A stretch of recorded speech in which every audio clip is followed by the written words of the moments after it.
Hi. Hello. Hello. I don't know what that was. Anyway, blurry thumbnail and all. Hi. Hello. This may be the shortest video I do on this channel. So, I don't even know. I was going to do an ICC earlier today, and then I was going to do an ICC later than earlier, but earlier than now today. And I had an idea of what I wanted to do, but I don't know if I'm going to do it. So I'm going to ask my favorite virtual assistant. I'm going to leave this up either way. So this may be like a minute long. We'll say H for live and T for no live today. I don't know. I'm kind of like teetering, on like whether or not. So I figure why make the choice and decision? Why not surrender my authority to that? It's not even AI. It's just a voice assistant. Hey, Google, are you AI? My intelligence is artificial. It's true. Ah, okay. Google said it is, so I'll trust you. Hey, Google, flip a coin, please.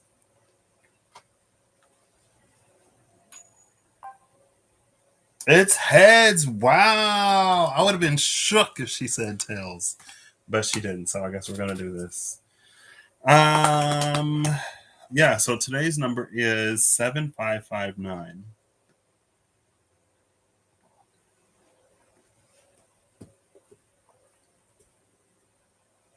So I'm going to pick a deck and I'll put it in the title. I'm going to pick a deck. Also, today is 639, which is interesting. Or, I guess, in the day, month, year system, today is 369 instead of the month, day, year. Cool.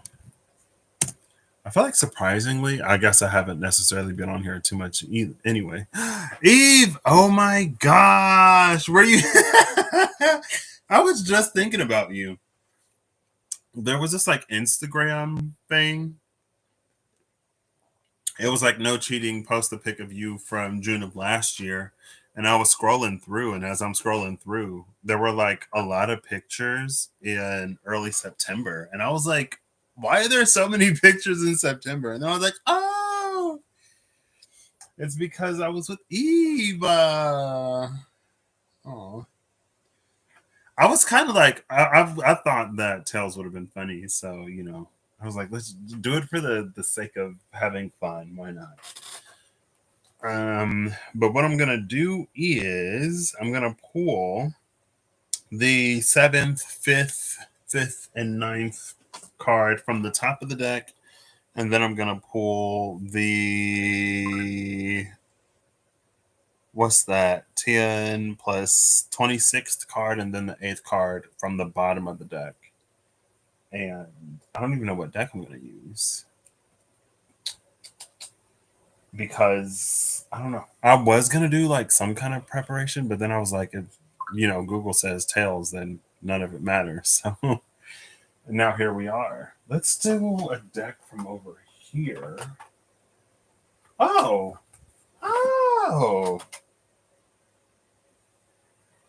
Eve, it's the deck that you gifted me, the Notoria. I forgot all about this deck. I was just like, oh, I have the Archangel Power cards and the Angel Tarot. I forgot all about these. Speaking of that trip. Wow. Sure, let's go for this. And the Affirmators, because why not? All right.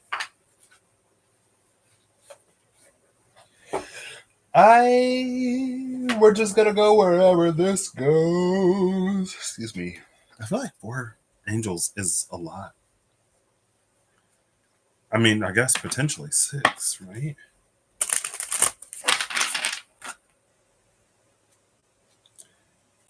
I mean, it's a lot to me, but okay. Oh, and we're getting blurry and getting blurrier. All right. Hello. Can you see me? How close must I get? I can't believe I forgot about this stuff.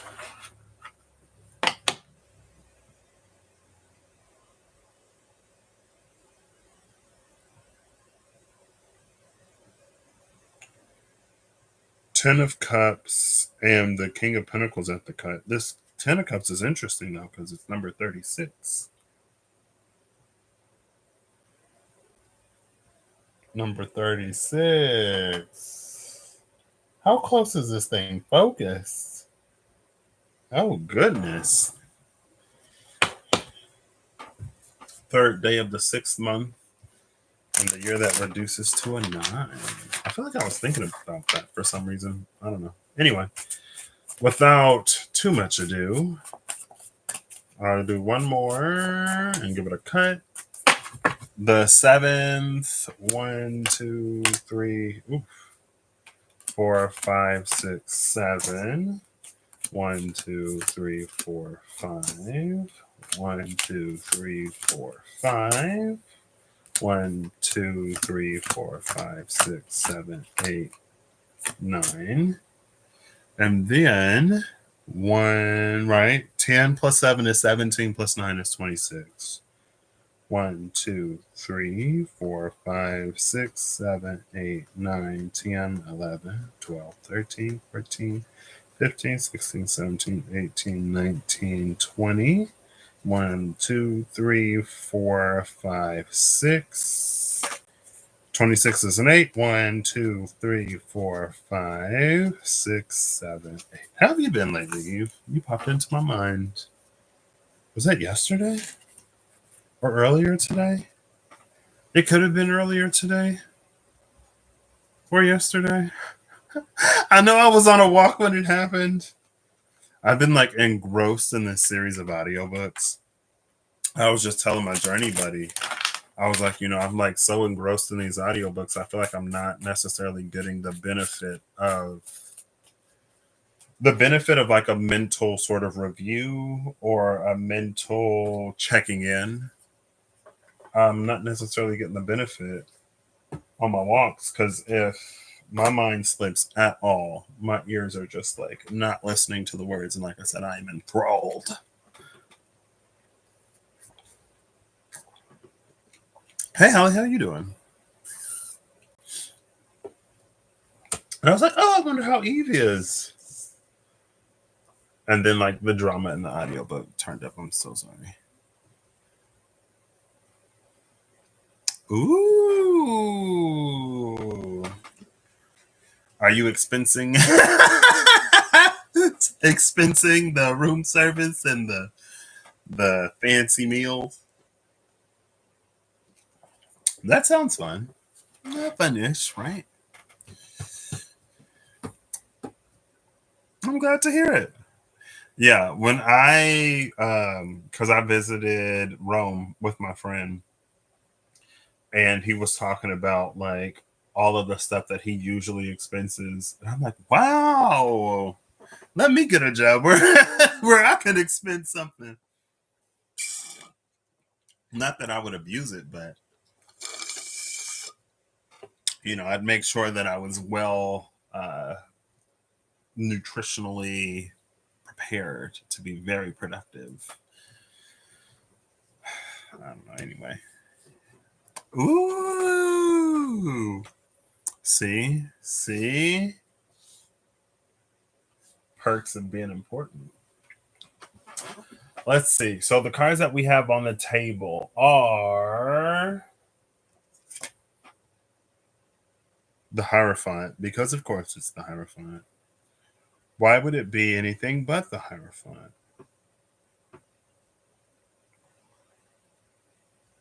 It has Sun in Aries. And the Six of Earth?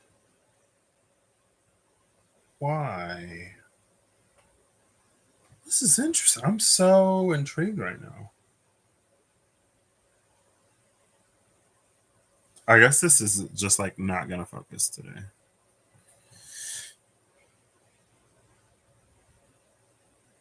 I was gonna do a whole like, let's get on a new storyline or whatever. I guess I'm glad I didn't say it because the Hierophant is here. Not that it's necessarily whatever. I think I'm gonna force this to focus today. That's what we're gonna do. I had another. Oh well, as soon as I move my hand to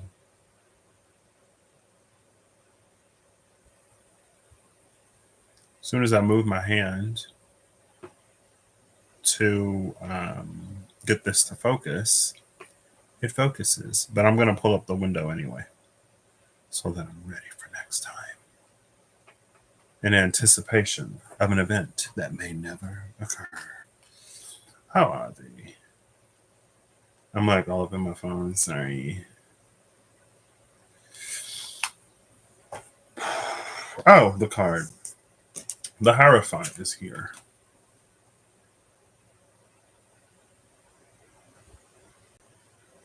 And you see like the sun and Aries and the six with the earth. Now the six of earth, I guess, shouldn't be two. The six of earth, it makes me think of the giver. In the trio of cards that was lightning, the giver, and the demiurge. Lightning from the mystical shaman, and then the six of pentacles and the four of wands from the SKT.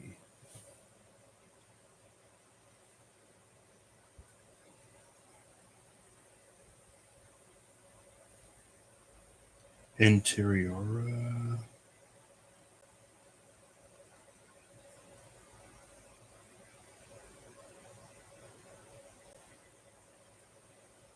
Are those the keys? Is it two keys? I think it is still two keys. But only one key like catches the light.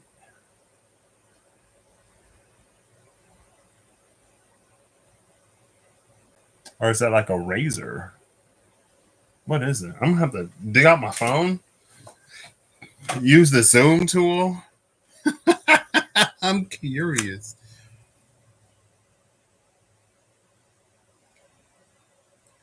No, it's like a I'm not proficient in the art of cartography, but it's giving me a cartography tool. It's not a drawing compass.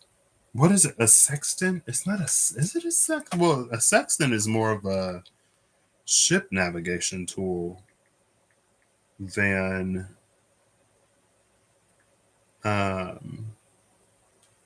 right. Oh, this is the three of coins, I think. And the yeah, it's not a sextant. In the threads of fate. Anyway, it's giving me some kind of cartography tool. And I was trying to read the words that are inscribed in these golden circles. And all I see is like interiora terra. I'm assuming terra. There you go, interiora. That is like some kind of. It's giving me some kind of cartographer, which is interesting because I was thinking about this before. Um,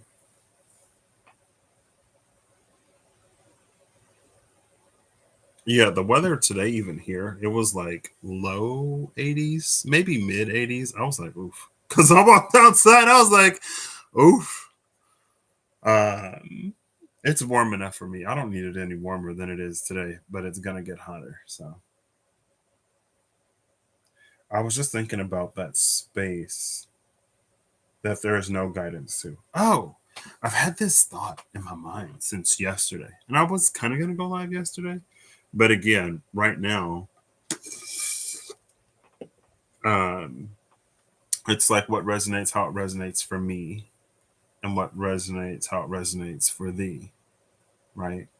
And there are certain things that I don't personally have a desire to 97. See, that's why I can't do Texas.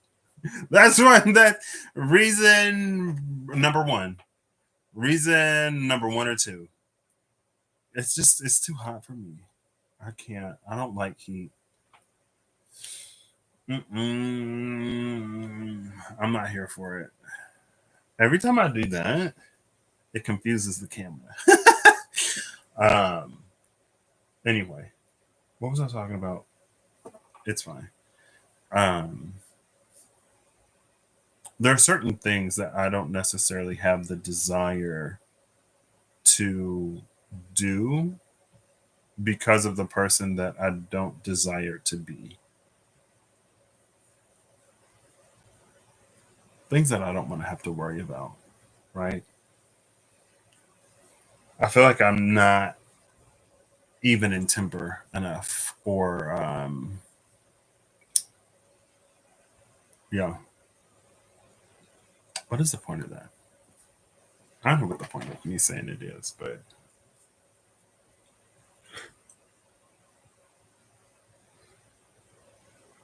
excuse me. I guess let's look at the other cards because there are three more.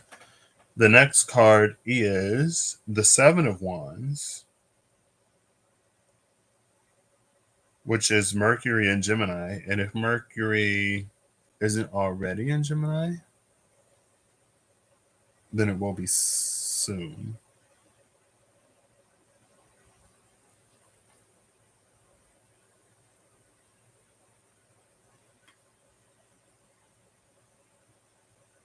There's a real like Hermes type energy with this. Partially because of the caduceus, partially because there are some protrusions on the hat of this angel that looks like they could be wings.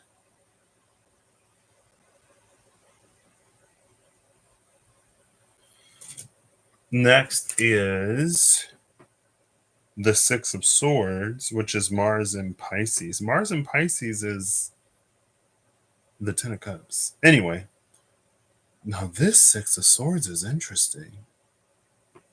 Because this Six of Swords is two threes. There are three swords on one side of the heart and three swords on the other side of the heart. Which is kind of related to sort of another thing that came to my mind yesterday as like an illustration, but one that isn't completely necessary. The last card is Strength, which is an 11 in this deck rather than it being an 8.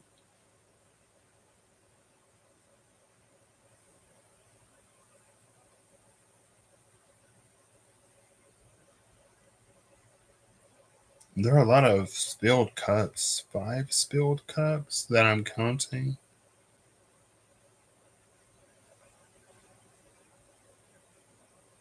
And this is the 5 of water, Venus in Cancer. What is happening here?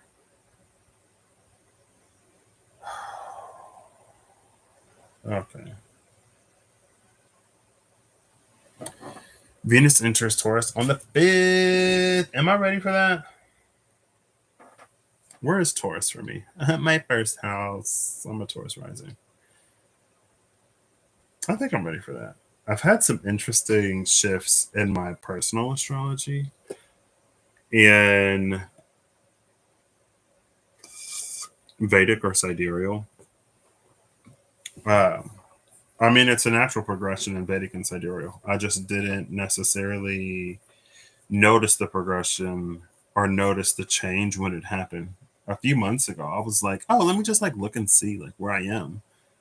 And I had already navigated out of that space. And it's interesting to me. So I was in the K2 Antardasha of my Rahu Mahadasha. And when I looked it up, it was like supposed to be the hardest time of whatever, because it's a period of time ruled by the North Node, but a subsection of that time that was ruled by the South Node. And the space of time that I had already marked out or designated as like things that I was going to do in order to eventually pursue a grander stage, like it was at that period of my life, right?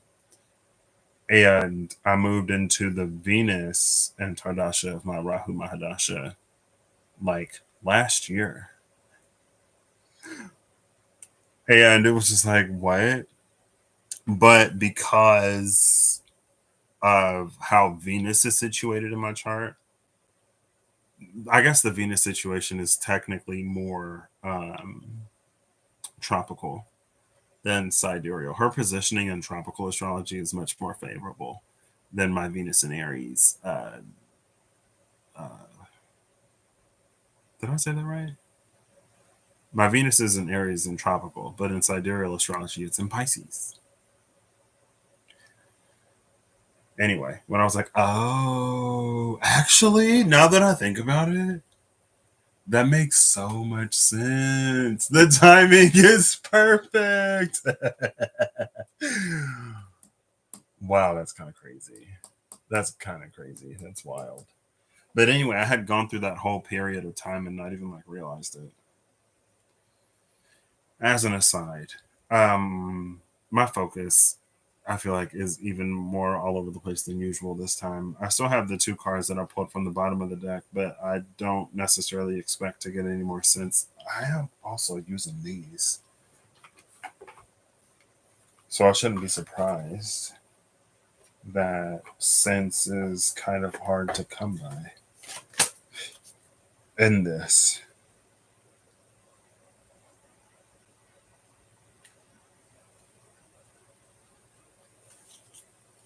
I wonder, am I gonna get? I want one of these for the Hierophant. We're gonna try. An attempt shall be made. Google should have said tails, maybe. But then I guess I wouldn't have seen Holly and Eve. Okay. Ooh, there we go. This is kind of funny.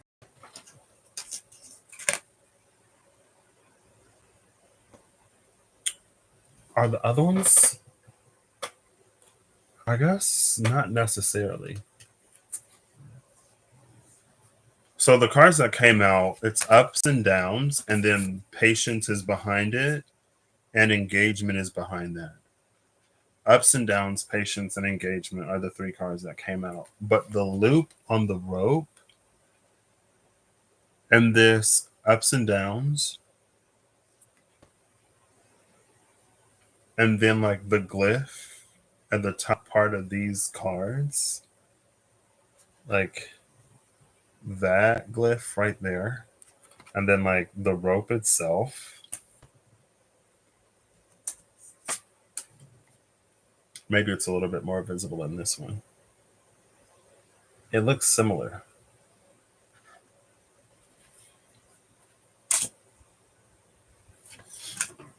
I see life as an incredible ride, and I'm lucky to be on it.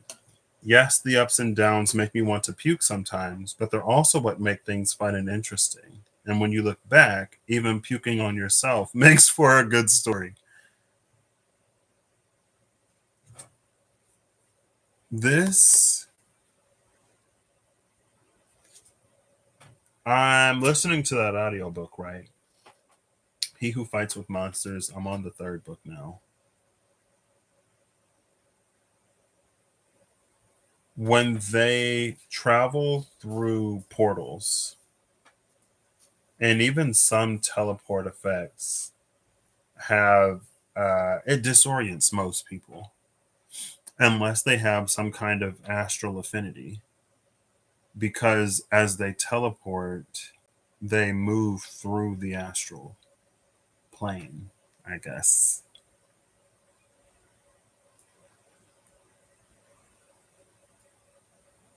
So that whole Ups and downs. Yes, the ups and downs make me want to puke sometimes.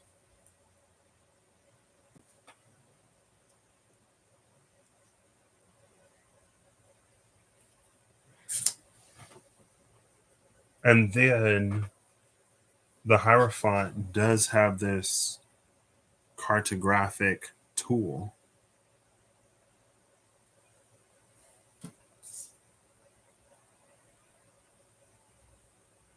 right? As an astral being.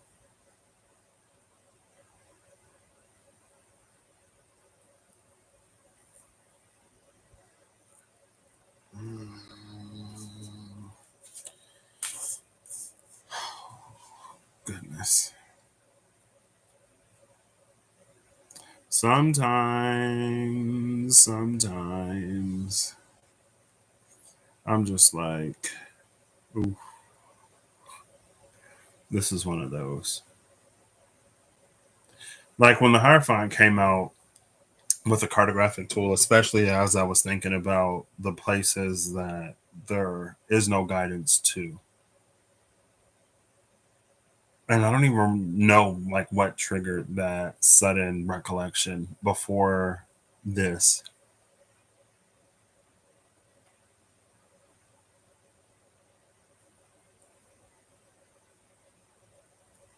Let's flip the coin again.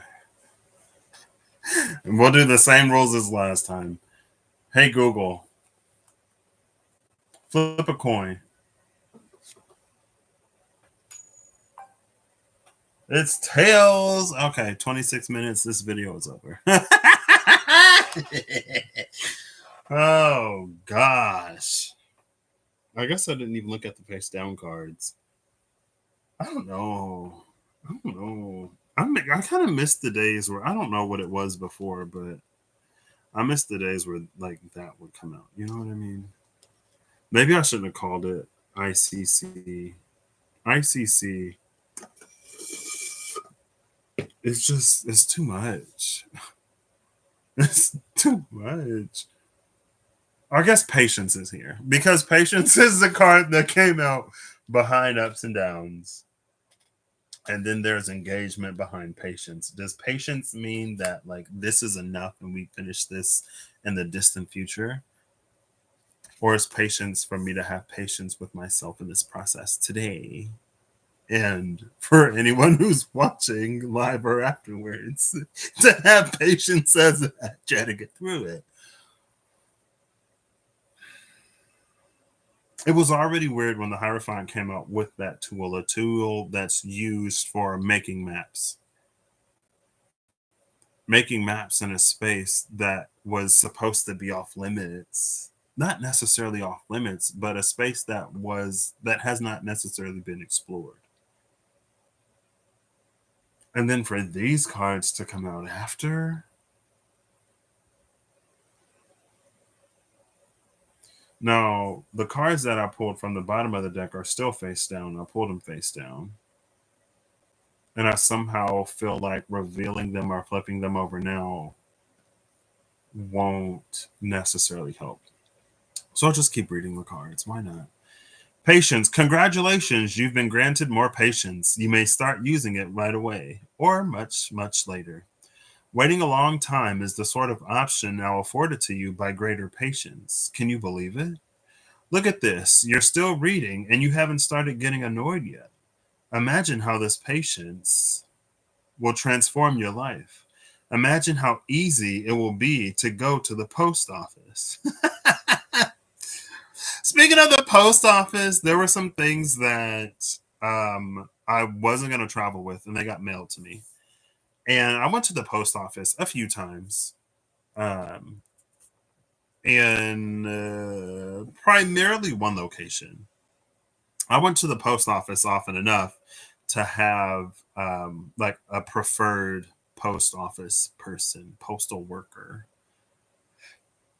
And I almost asked if they ended up mailing out my package at like with my preferred postal worker.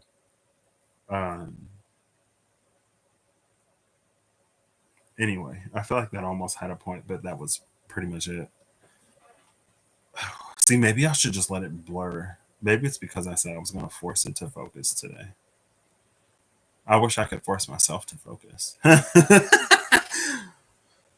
Engagement. Today, I make the conscious choice to engage with the world in an active way.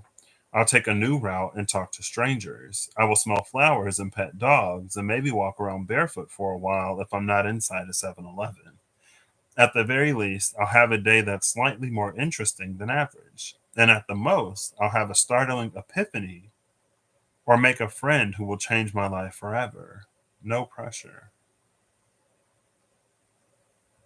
Why did it have to end like that? A startling epiphany or a friend who will change my life forever. Of course, I think back to like when Apocalypse came out as a sort of divine revelation.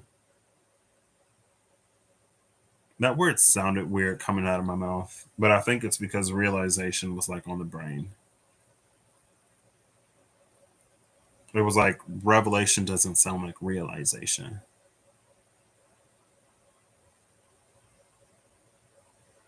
Is there a difference? I would think not. But let's ask Google because apparently that's what I'm good for.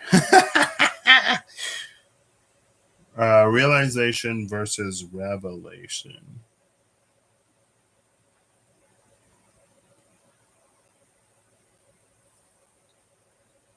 Cool. This is the AI overview. And Google did say it's AI. Realize and revelation share a connection in that both involve gaining knowledge or understanding, but they differ in the source and nature of that knowledge. A realization is a discovery or understanding gained through personal experience, observation, or reasoning.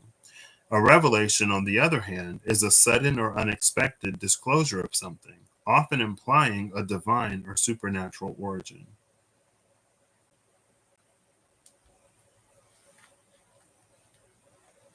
Oh, I feel like this is like actually pretty good. Well, good is relative.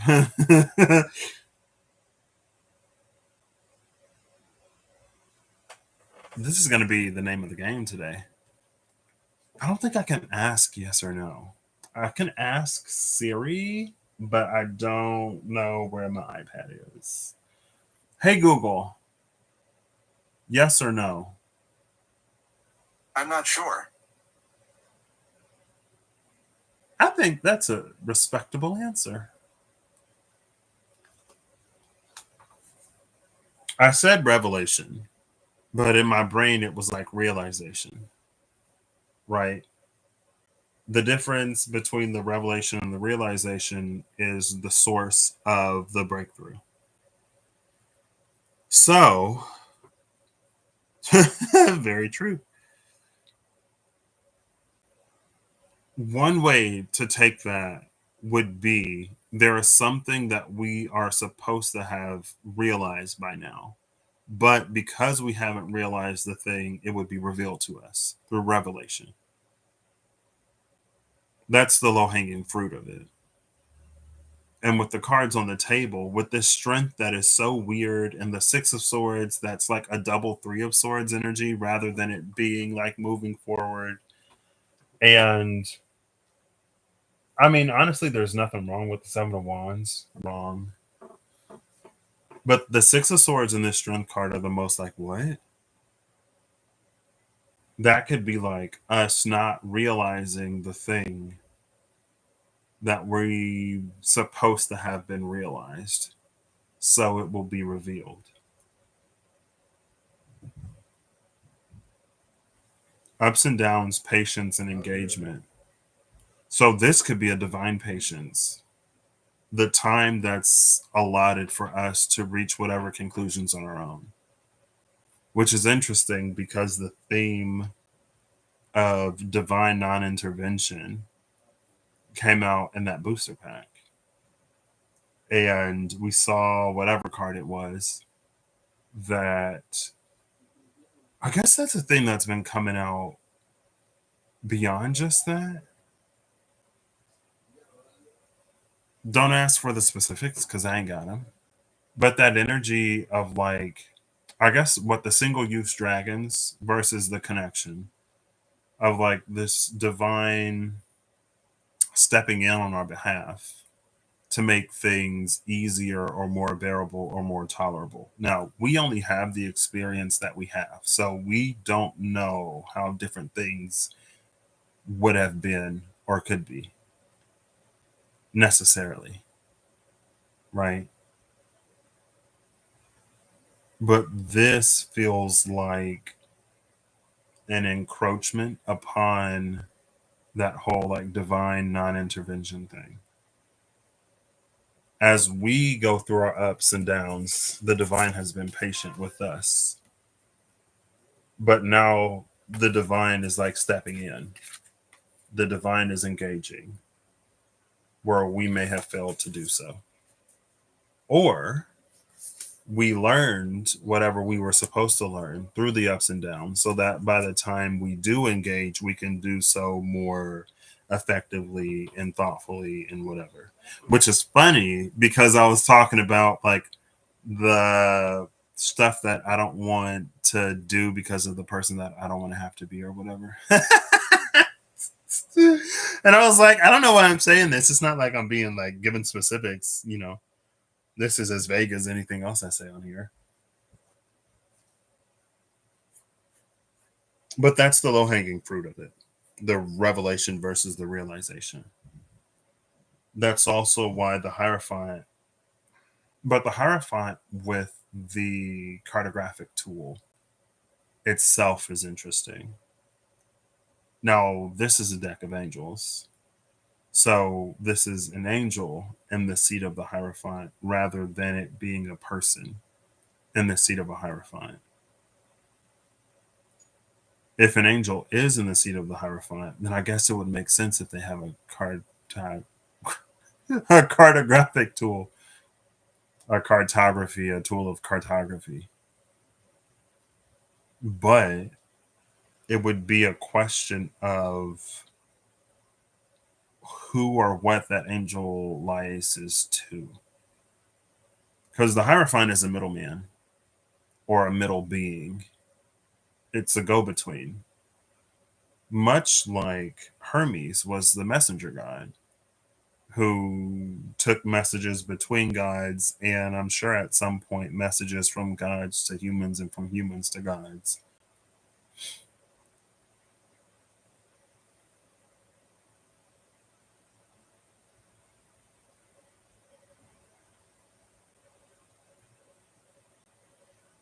I didn't necessarily. I mean, I grabbed the deck, so I shouldn't be surprised. I didn't necessarily expect to get anything from the affirmators. I did not expect it. I just didn't know what it would be. That's a better way to say it.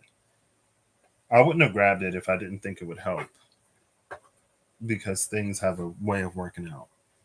But I was like, I'm interested to see how this is going to play into this.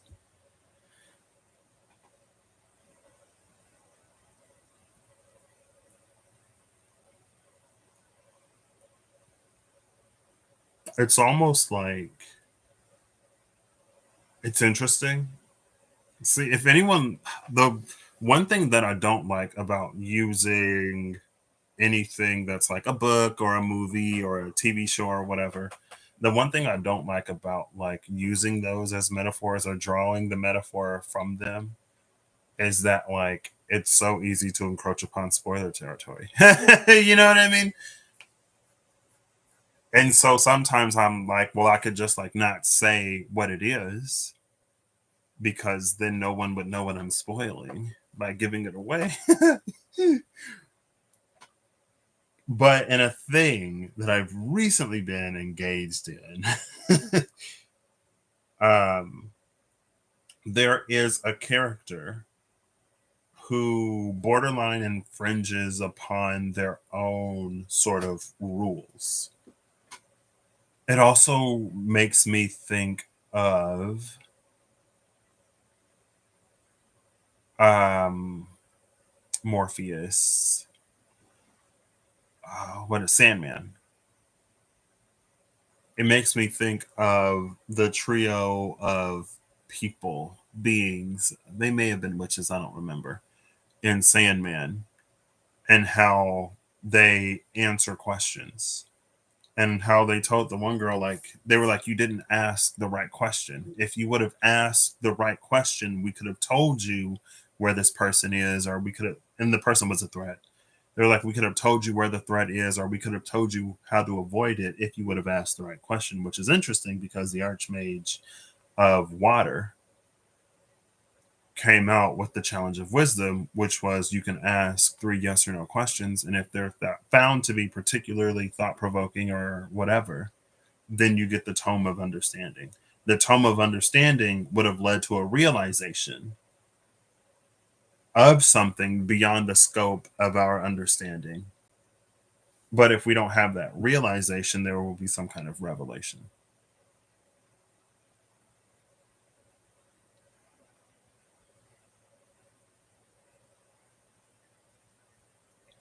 So, anyway, there was a thing about, like, had you asked the right question, we could have told you what it is that you most need to know. And something else, there is someone that holds all of the knowledge that exists within that realm.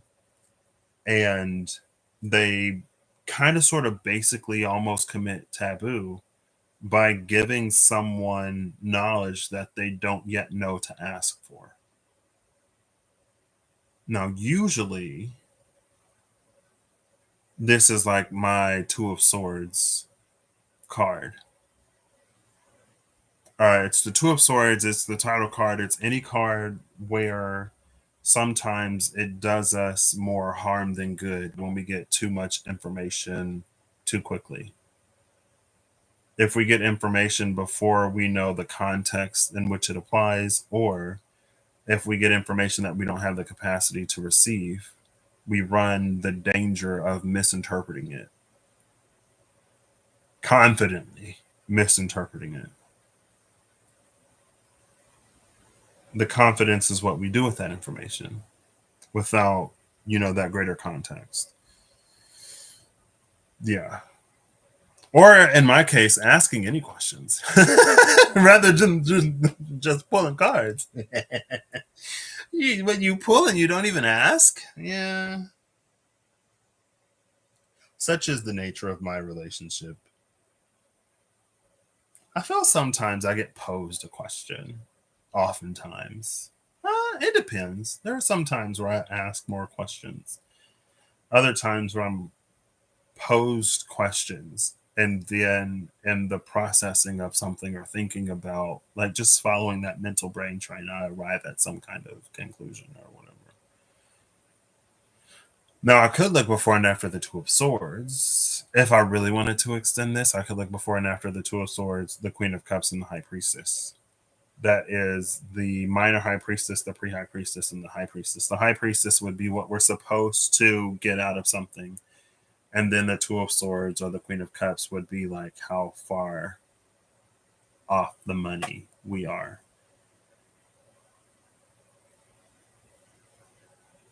Now, also, I don't see, and there are sometimes when I do stuff like this, I feel like it's happening more and more frequently lately where I'll be like, something will come up. Either like I'll be talking to somebody and they'll mention something, or I'll be like doing a reading. And it's this feeling of like, I was just thinking about this, or this had just crossed my mind recently. But if I consciously think about it, I'm like, I don't think I've been thinking about this. Because I was going to say just recently, the image of 2 cards in the Dungeons and Dragons tarot came to mind, and I went and Googled the like guidebook or something so I could see the cards. But there was a card in there.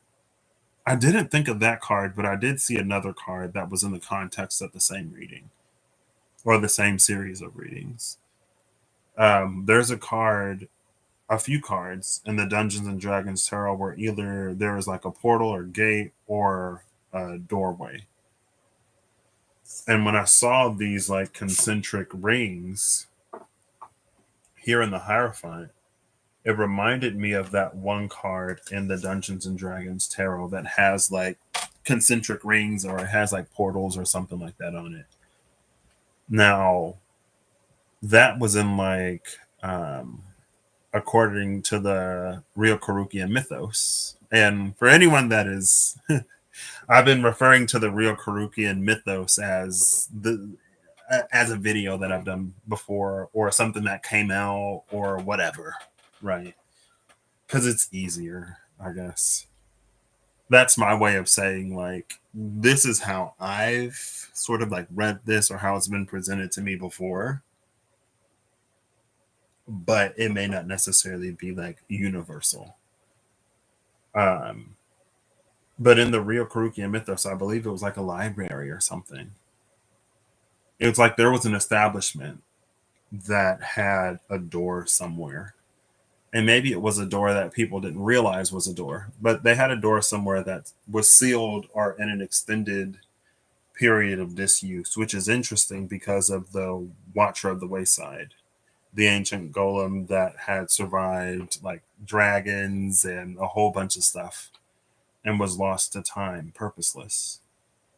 Um, and then there was the lightning proving, which was the return to whatever the city was. Right.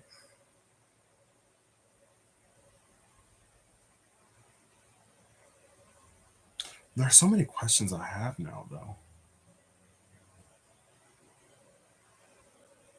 Questions I have that have already been answered. Questions that I have that have been answered before I even had this question. But when the answer presented itself without having this question, I was just like, what is this? The question is, how does this revelation come about? There's an implication with revelation, especially according to the AI overview, which you can only trust so much, I admit. I thought it's fine. We don't have to go on that tangent, that mental aside. Um, a revelation is something that's more shocking. I guess what's interesting is that Uranus will be soon moving into Gemini. Mercury in Gemini is the Six of Swords. Mercury in Gemini square Mars in Pisces. Sextile the Sun in Aries. So there's this Mercury is squaring Mars. Supporting Mars in a trine is Venus, in a water trine. Mars and Venus are in like a fire trine right now between Leo and Aries. Or they were. I don't know how. I don't pay that much attention anymore. Um, and then Mercury is backed by the Sun in sextile. Now, the trine is a more favorable aspect than the sextile, but the Sun is the Sun. And Mars is Mars. So even with the Sun in a less favorable aspect, does its size and gravity give more sway in this square? Now, you could say yes from an astrological point of view, or you could say no in an astrological. Did I say astronomical or astrological? It's almost like, yes, the sun would have more sway astronomically, but no, it wouldn't astrologically. And the astrology of it, quote unquote, would be the feminine, masculine, yin yang dynamic that Mars and Venus play in the most favorable configuration in the trine. You could say that those two on the same front would be more powerful than anything that is loosely backed by the sun. Because the sun provides illumination, but the sun's illumination only goes so deep. The sun's illumination only goes as deep as light can sort of penetrate. But this yin yang feminine masculine connection, that's soul deep. You could say it predates the soul because of its metaphorical ties to the act of creation itself.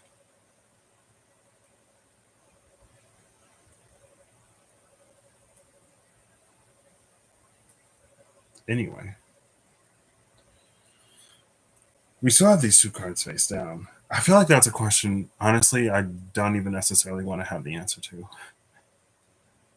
Maybe it's nothing, right? Maybe the revelation is just like all of a sudden, one day we all have an aha moment where we just get it, you know? Maybe it's nothing extreme. Hopefully it's not, because it's just like,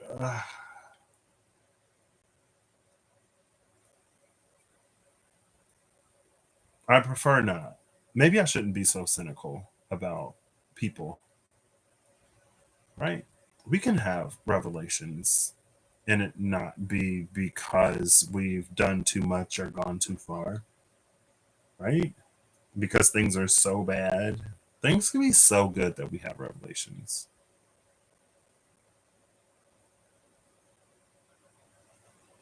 It's fine. I'll just leave the question where it sits. Um, actually, it was in the book of maps. I feel like the Google AI overview has subtly indicated that this is more than just semantics. Because I think, like Holly said, um, they're used pretty interchangeably, but it felt like there was a difference. Okay, so Key 20, which is Apocalypse, when it came out, it mentions, oh, petition your holy guardian angel, and we do have the angel with the sextant, the not with the cartographic tool. It's not a sextant. Maybe it's like a mapping compass or something. I don't know. Um, to activate prophetic revelations through dreams or spiritual visions. It gives access to disclosures of divine knowledge, prophecies, and revelation. It does say revelation.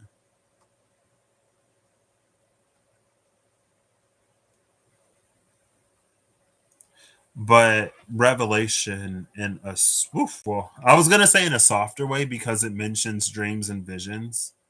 But there are some dreams and visions that lead that come with revelation that aren't whatever.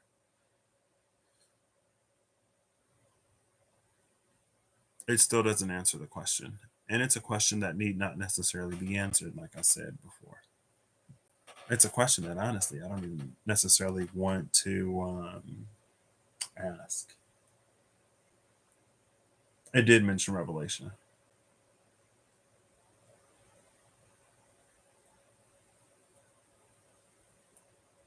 You know what I need?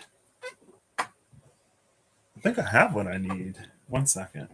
I know I have what I need, but I don't remember how it works because I've used this deck like literally a handful of times.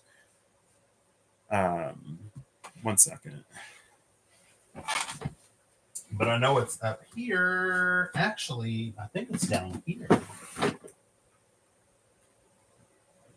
not that one.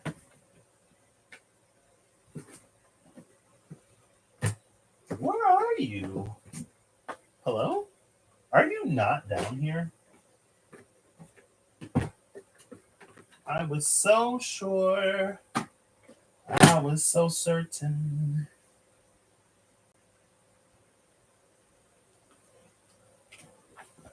Oop. Why are these on the bottom anyway? Oh, well, because I don't necessarily use them all that often. That's why. I had the thought to use the Elemental Oracle recently, and I did not. And I shall not today either. Where is this? Is this it? No, that's not it. I was so certain. Here it is. I know it was in this top drawer.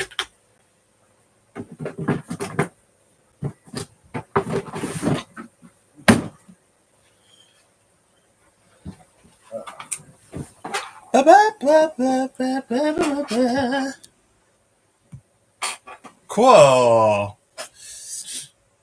All right. It's the Ingalls, the master mind known the world over, presents wonderful zodiac fortune telling cards. It's this little thing that I've barely used, and I've already forgotten the question that I would ask, and then the question is immediately brought back. We're not even going to spend too much time. We're just going to, ooh, okay, I guess we'll get a clean flip or clean fall. Oh, that was a chaotic flip, but it was clean, so we shall take it. Heartaches and troubles before real success. And we have this double Six of Swords. Or this double Three of Swords 6. Lucky number 857. A great future for you. Don't be disappointed. The wish answer is yes. But it's a number 13. This is the card that came out.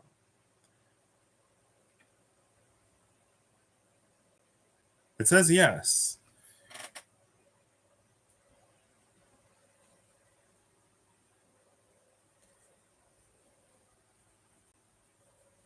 $857.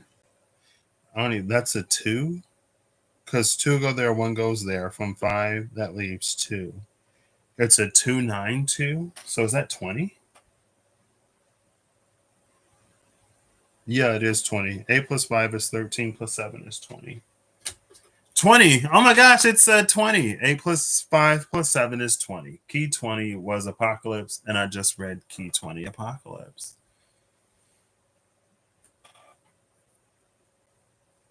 I don't even necessarily remember. I guess it was something along the lines of like, how important is the question, or do I get lost in the non-semantics of a revelation? A revelation, yeah. For some reason, again, I said revelation and it just sounded weird when it came out of my mouth, which is why I said it twice. If I say something twice, it's probably because of that. It's more often than not because of that. I watched one of the videos back. I caught it when I said it, which is why I said it again. But then when I was listening, I was like, I said it right the first time. I don't know. Sometimes I do like say it a little bit wrong. Sometimes it just sounds weird when it comes out of my mouth. I'm like, did I say that right? They're like, yeah, I did. Anyway.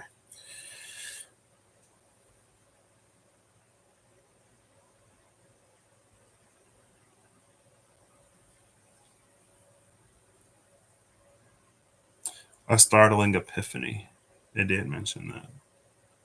Or make a friend who will change my life forever. Por qué no los dos? What if it's a startling epiphany and a friend who will change my life forever? I feel like I'm ready to flip these bottom cards, but also I feel like I'm not.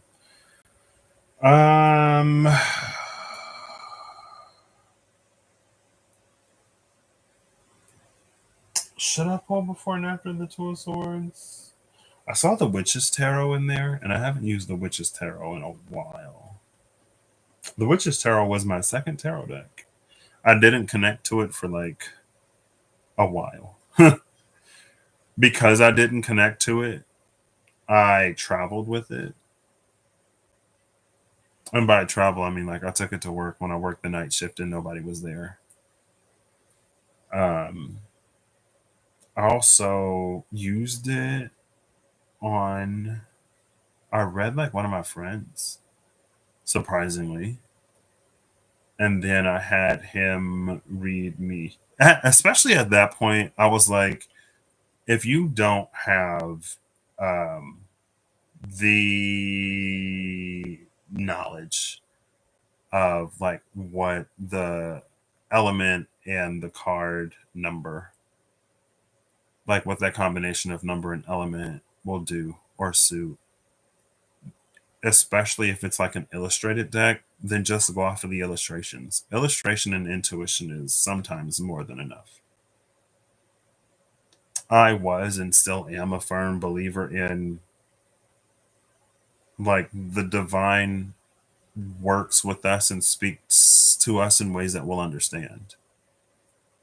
Right. And so it'll use a context that we understand. And so if we don't know what the Five of Swords or the Hierophant or whatever is, then the images will be enough. You know. But that's coming from me. I was gonna say all of my decks, but I'm like literally using a deck that I was gifted. I bought my first deck.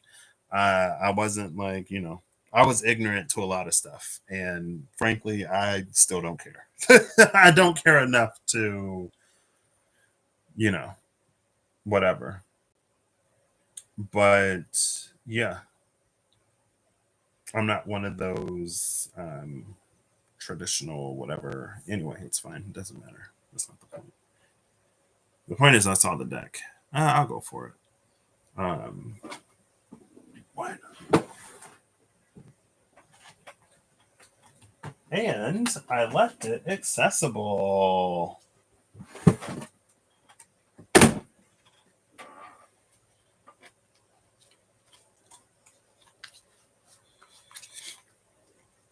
I don't know.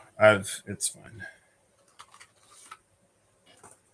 I do appreciate those who have mastered the art and who respect the craft and all of that.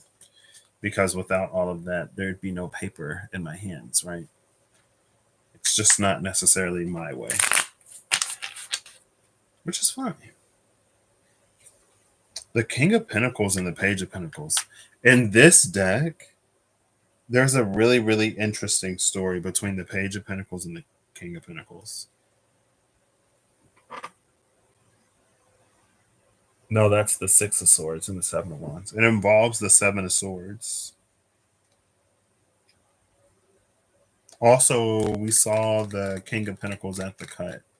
I don't know if I mentioned it because I think I was more interested in the other card that was at the cut.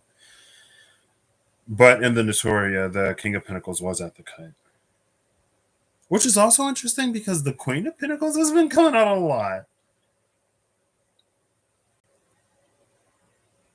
The story of the Page of Pentacles and the Seven of Swords is there's something that only grows on this tree. The Page of Pentacles doesn't understand what it is because she's young and naive, but the Seven of Swords does. Whatever it is, the Seven of Swords can't get from the tree itself, so it pretends to be frail, and it plays on the sympathy and compassion of the Page of Pentacles. And so the Page of Pentacles is doing whatever for the Seven of Swords, right? And then the Page of Pentacles ends up having a conversation with her parents, the King and the Queen.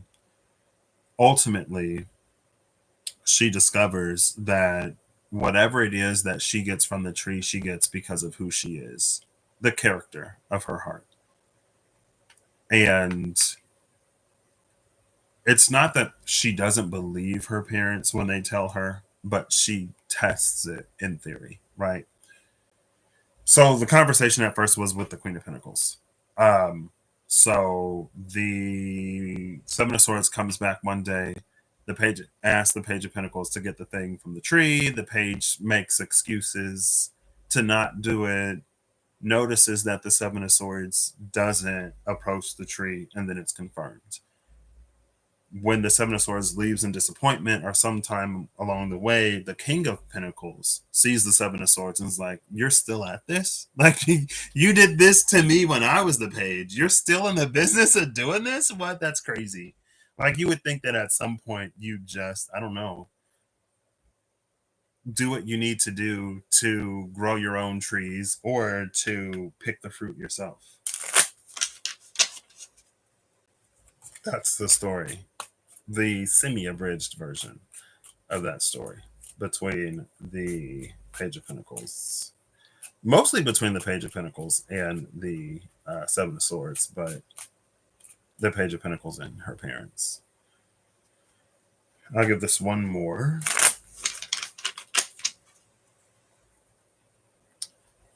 The Page of Swords could be a card of realization. Could be. Excuse me.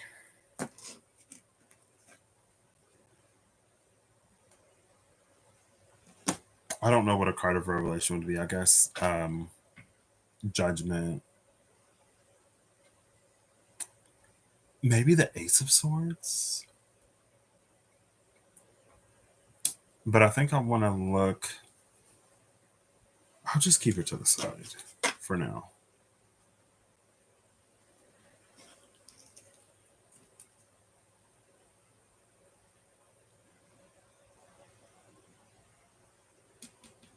I feel like there's like, have you ever had like so many thoughts or questions, or there'd be like so much mental chatter that it's almost like blank your mind?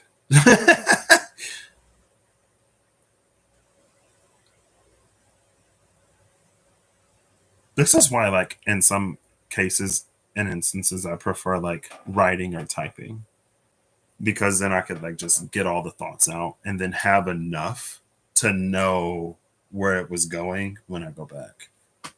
Because if I just speak it, I'll forget. But if I do end up watching this back or listening to it, then maybe the question will come back. I was like, oh, yeah. Am I going to do anything? Probably not. Am I going to ask myself or I'll just be like, oh, yeah, this was the question. Let me keep going about my day. It's fine. Actually, yeah, I thought of you the other day too. Was it the last time I went live? When I was talking about how Reem is my mystic buddy? And then I was like, I was like, oh, I also talked to Eve about some stuff. But then if I was already on a tangent, I was thinking about my Sagittarius mystic buddies, and then I was like, if I go to Virgo, then I'm going to be all over the zodiac. Anyway, I have this if I need it. Oh, ooh, wow, that is gorgeous. That is gorgeous. I'm jelly. I love that for you.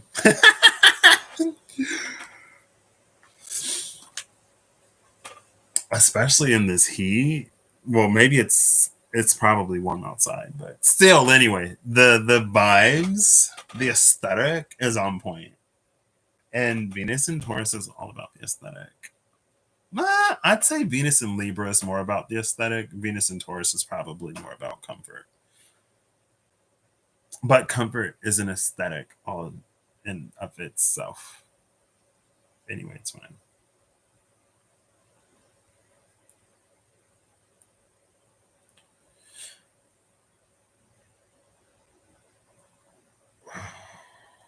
I look at this and there are just like so many thoughts. I want to clean flip or clean fall as well, the magician is at the top of the deck. Almost like an anchor. Or as a focus. This is why I also love prompts. Because my mind just like wanders. It's nice to give it something to coalesce on or anchor to every now and then. Oh, the Ace of Cups. Now, this cup overflows, unlike the ones we saw in the SKT. We also see lily pads here.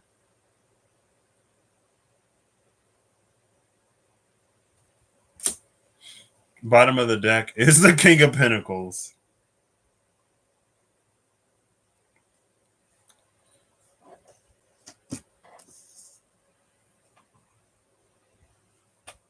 Cool. I think it's time. We can just flip the cards that came from the bottom of the deck. Let's go for, let's just get another one of these. Do we proceed or do we not? Oh, it's upside down. Well, what does that one say? Your advice is appreciated. The card is yes. We proceed. I would show this, but I don't. You are inclined to rule and help people. The only ruling that I want to do is like be awesome. Like, yeah, you rule. It's like, thanks. I'm like, ruling me is a no. But it says yes. Yes, but your advice is appreciated. Oh, I kind of like that. I like that energy. You don't have to rule, but your advice would be appreciated. Advice is something that. Anyway, it's fine. We're going to move on and flip these cards on the bottom. If I can pick it up. Virgo got this card. Oh my gosh. Sun in Sagittarius, the 9 of Earth. Now, oh, it's here. I was going to say you could say that the 6 of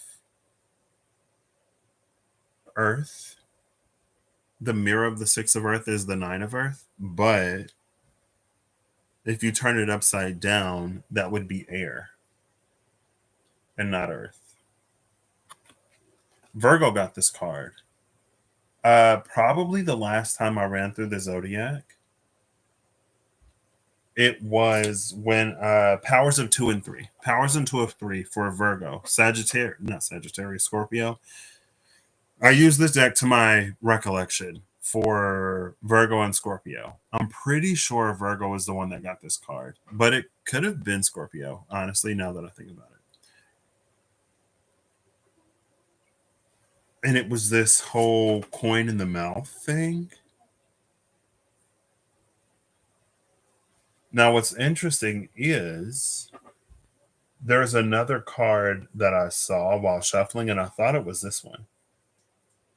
But when I looked at it, it wasn't a coin in the mouth. Now, there is a tie to He Who Fights with Monsters, Bates. I don't. I guess we've already talked about astral travel. So, I mean, we didn't talk about astral travel, but the energy came up. We're not talking about astral travel. I don't have the qualifications or the knowledge to even broach the topic of astral travel. Right? Because I'm just the dumb. Yes. Be careful of your health is the card that's there at the bottom. Yeah. Is the message that's at the bottom. I'm just the dumb. I'm not gonna talk about astral travel. It's not for me. It's for thee. If it's for thee, take it. The 9 of Pentacles. What's also interesting about this 9 of Pentacles, though, is the 9 of Pentacles is the 9 of Orbs, is the imminence. And the imminence is what we started with recently. And the imminence had basically said that we had gone as far as we needed to go. We had gone as far as we could internally. Oh. Does this answer my question? I just needed to be patient. Okay. This is the good kind of revelation. the good kind. If you can't see, I'm doing air quotes. This is the quote unquote good kind of revelation. With the Nine of Pentacles here, it's almost like we've learned as much as we can through our interactions with the people, places, and things, the nouns of Earth. Right. And so, in order to go any further or probe any deeper, we would need a divine nudge.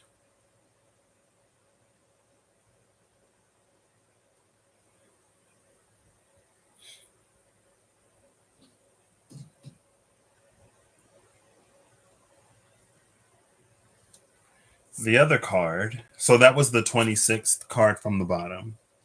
The other card is the Six of Cups, which is Mercury in Cancer. So Mercury is moved from Gemini to Cancer. Mercury sits with Venus in its trine to Mars. In Cancer, though, it would square the Sun in Aries rather than sextiling it in Gemini.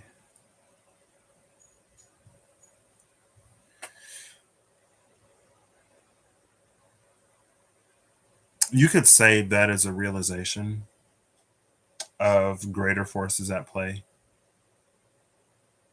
Right. Going back to the astronomical sun leaning way of thinking versus the more astrological Venus, Mars Venus conclusion.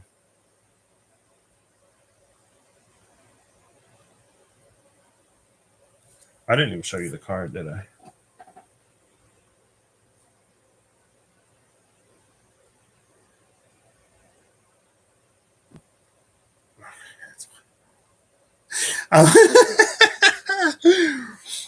Sometimes, like, I'll look at these cards, I'll look at the images, and just have like an explosion of thoughts, and then it's just like that whole like silence because it's just like so much. One of the things that I noticed about Mercury and Gemini with the Seven of Wands is how, I guess, it's looking and pointing forward, but everything else, most other things, are looking and pointing up to the right, how I see it. Right. They're all like, oh my gosh, look up there. Even that hand. But like the angel is pointing forward. They ask about magic. One of the characters is from a world without magic. And he talks about the magic of his world. And it confuses the other characters because they're like, we thought your world didn't have magic. And I saw like a magic trick in a short, YouTube short before I went live. He was like, the magic of my world is more about misdirection and deceit. It's misdirection, deceit, and illusion. Anyway, from this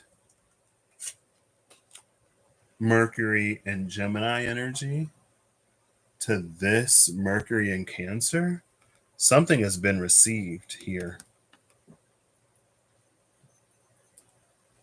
And it's the opposite direction of this. Both of them are like in the sky.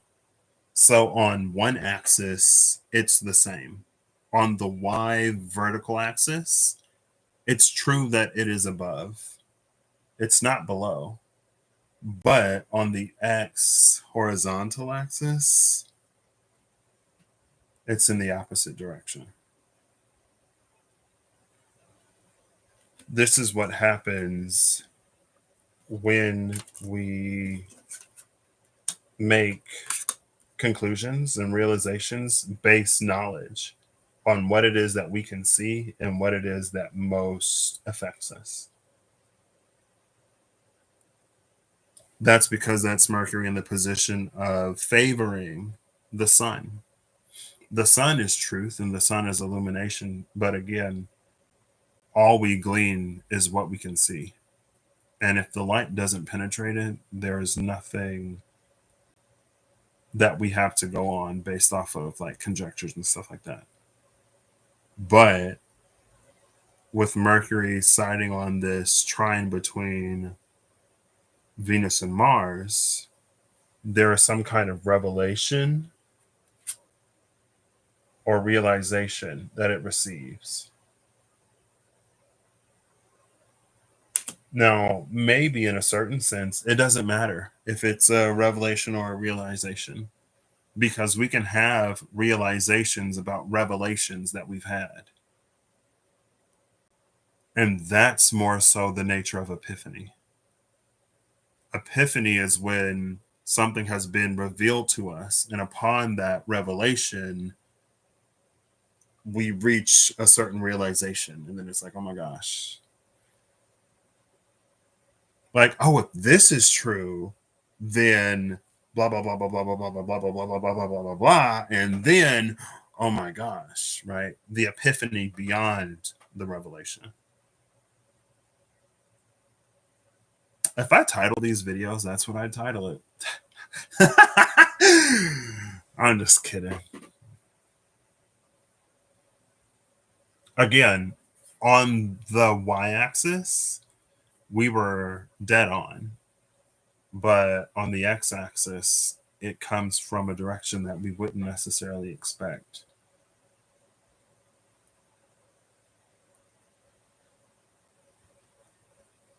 Cool. I feel like I could have saved myself a lot of whatever if I just revealed these cards.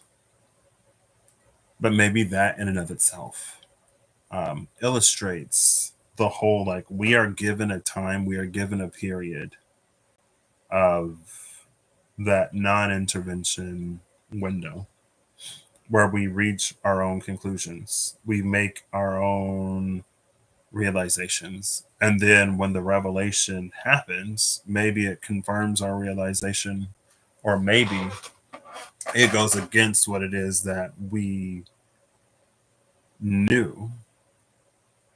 But either way, we have the opportunity. It's almost like more beneficial if it if the revelation goes against us or goes against what we think, because it's like, it's not that it gives us more to work with,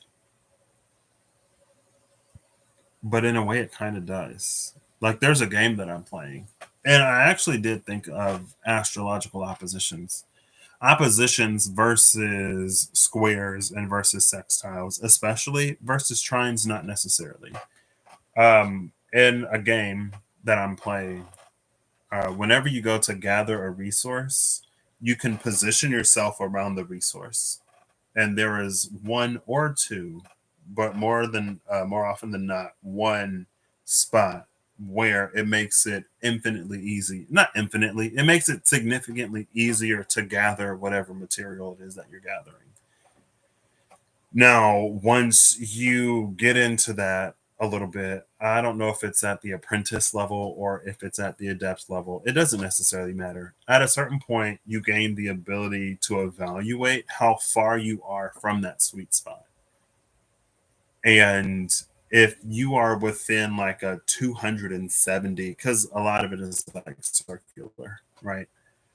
So if you're within like a 270 degree range of that sweet spot, it'll give you like this question mark. But if you're like closer to on the opposite side, you'll get like basically a non-reaction. Good night, Eve. Thanks for stopping by.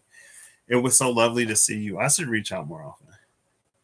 There's so many people and so many times somebody will cross my mind, and I'll just be like, I don't know. Anyway, it was good to see you. It's almost more helpful to get that dot dot dot because you know that the sweet spot is basically 180 degrees off of where you are.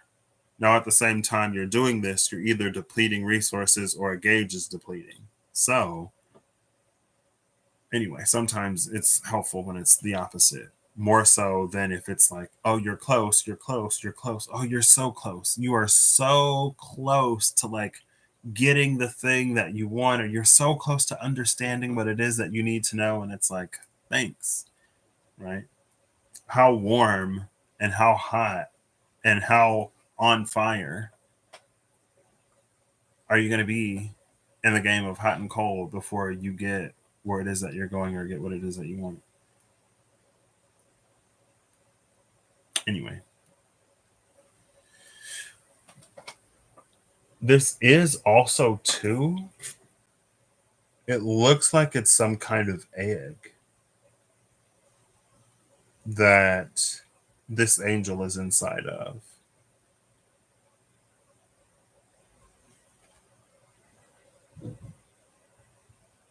So this could be, again, because this is almost like the limit of, you could say this is the maturation of the embryo inside of the egg or the pupa inside of the chrysalis. But instead of it being this internal breaking out of the shell or this internal like breaking out of the chrysalis, it's externally triggered or assisted. I don't know if it necessarily does it have to be external or can it be internal? Yes. You are missing many opportunities. Take advantage. But it's yes. I promise not every single one of these cards say yes. Maybe the opportunities that we're missing are the things that we could be doing or could have been doing in the time where we're waiting for something to align, waiting for something to work out, waiting for something to happen externally, waiting for the go signal or the whatever, the starting pistol. Like there are things that we could do even in a time of little to no engagement or interaction, even in a season of rest. There are things that can be done.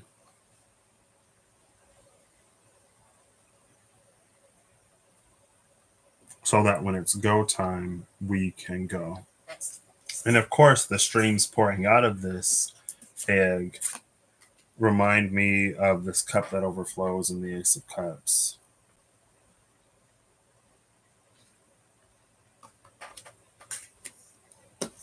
What did it say? It said something about ruling and helping people. So the ruling could be whatever this elevation is. Helping people could be like this could be a not a side effect, but I guess you could say a side effect. What's the word for a side effect that's not related to like an ailment? It's oh, I know the word. Oh, I can't think of the word right now.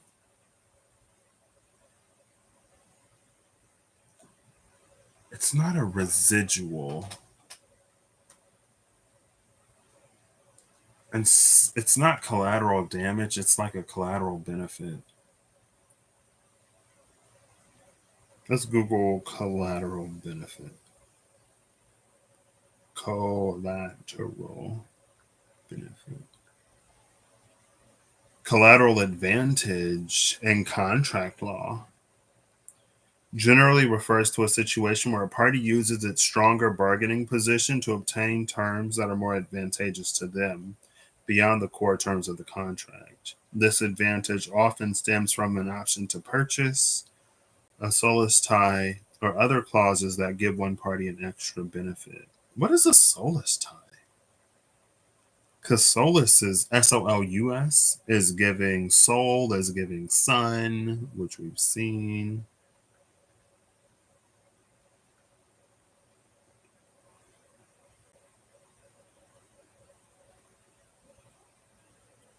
Particularly related to mortgages and contracts.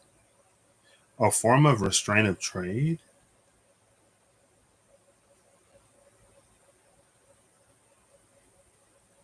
Typically used in situations, commonly used in situations like the acquisition of commercial property. As a brand name.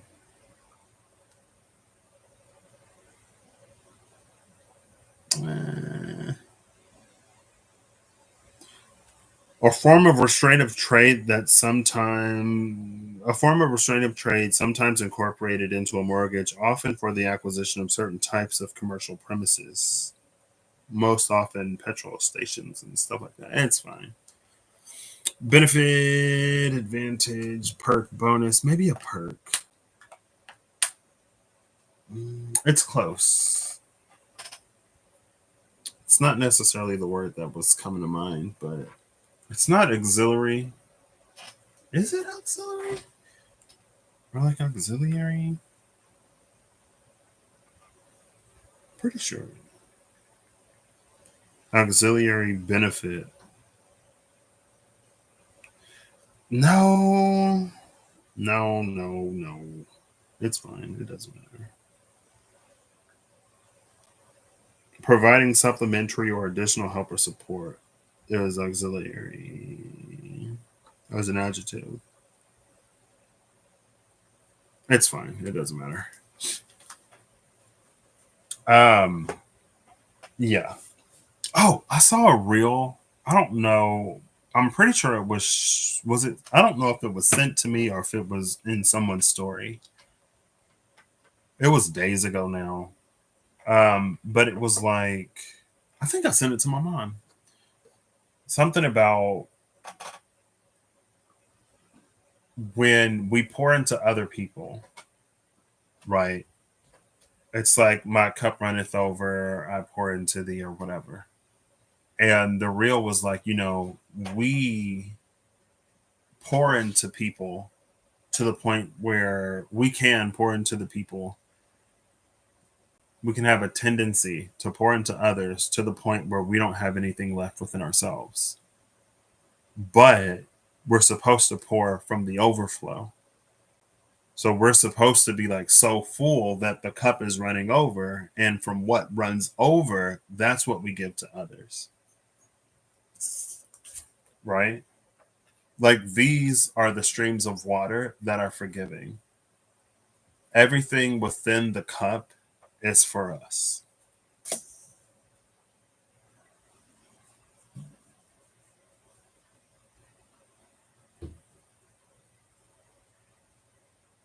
And maybe this is the point where that reigns true. Where we can focus on whatever it is for us to focus on, but still be of an aid and benefit to those around us and those that we care about.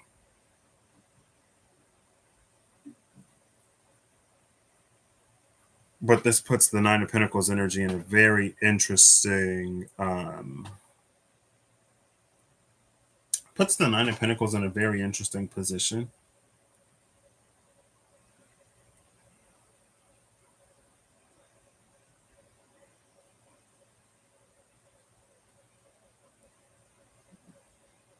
Obviously, take it as it resonates if it resonates. But the Nine of Pentacles almost implies a time of self focus or a time of withholding, especially as a threshold is reached and then breached.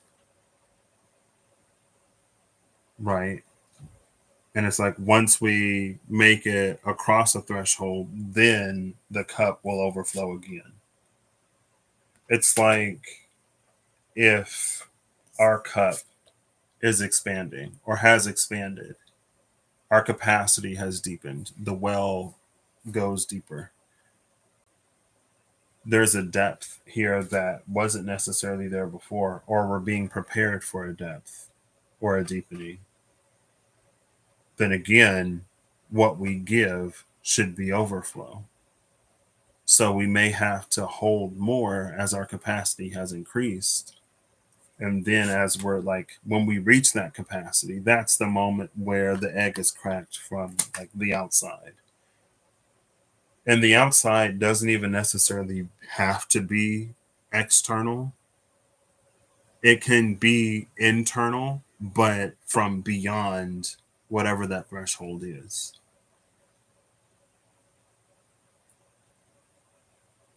Right? Almost like it's this moment where our capabilities and prowess brushes up against our potential in a way that reclaims that potential into capability and prowess, where we do the thing that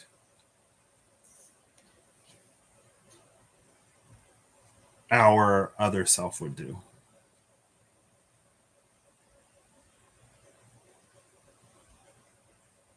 And I say other self instead of like higher self or whatever, just because um, I don't know, just because when you start to be whoever your higher self is, then your higher self is like just yourself. And it's not that there won't always be a higher self. It's not that there necessarily has to be either. But naturally, the more we do what the ideal version of us, what our ideal version of us would do, and the more that we are whoever the ideal version of us would be or will be, the more it's just us. So it's like constantly or continuously at the very least reclaiming potential into capability.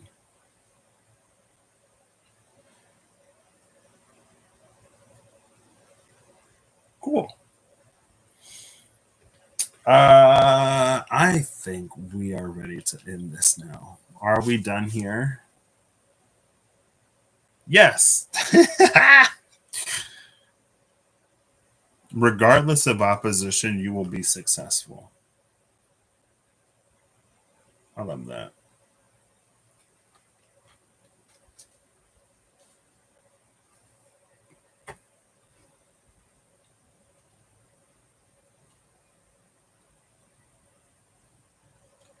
Do is yes the only thing that appears on these cards? Yes. You know what? Instead of putting them back, I'm gonna set them out. I've been pulling different cards. You know, let's just look for a no. It would be easier. Who looks for no's? Patrick does. Why does Patrick look for no's? Does anyone know why Patrick does what Patrick does?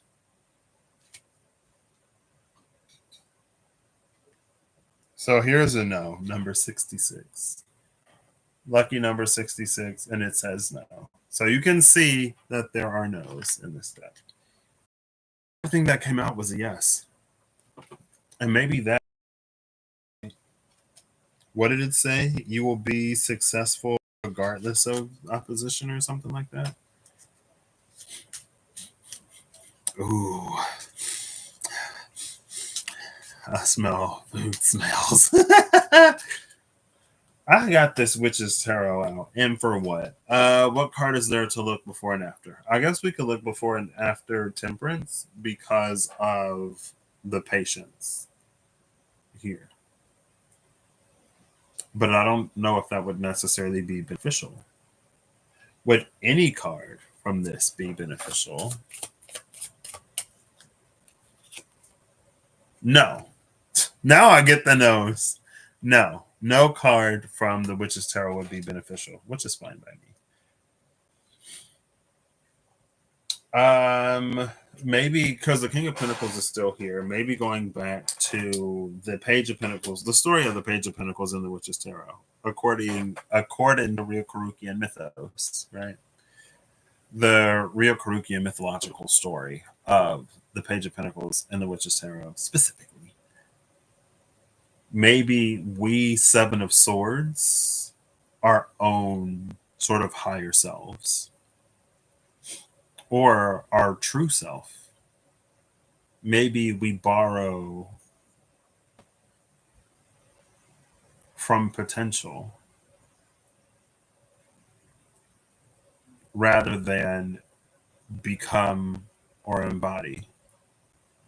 And the danger of borrowing potential, even if from self, is that we could get like almost like too used to it or too accustomed to it to a point where we sort of like stagnate and we never necessarily do or become what is for us to do or become because we know we can just borrow. Like just how we can treat each other, we can treat ourselves much in the same way.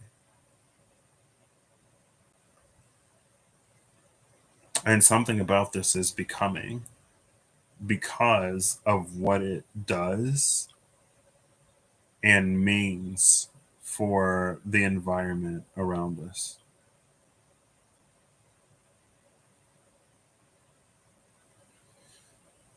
Um, Also, according to something that I have come across in my life as I have consumed various forms of media, regardless of how recently it may be, if I combine a few themes from that, there's this idea of the body and the soul and the connection between the body and the soul. When the soul is in control of the body, then the body can manifest things of the soul. If the soul is not in control of the body, then what the body naturally and passively gains from the soul can be of use to whatever is piloting the body, but the active abilities and capabilities of the soul, the things that require presence of the soul, cannot be engaged because the body is not connected to the soul. It's a body piloted by another. That partnered with the ranking up and the meeting one's potential and having a breakthrough, when they break when they have a breakthrough, their bodies go through changes that sort of trade the physical for the magical. The magical is also an extension of the soul. Their body becomes better equipped to be the vessel through which the soul expresses itself, right? And because the body purges itself of natural biological um, material and substance, there are natural biological functions that at a certain point they just like stop having to do. It's about the body being a better and better and better container for the soul, or the soul being able to not conduct, the body being a better conduit for what the soul is like putting out, right?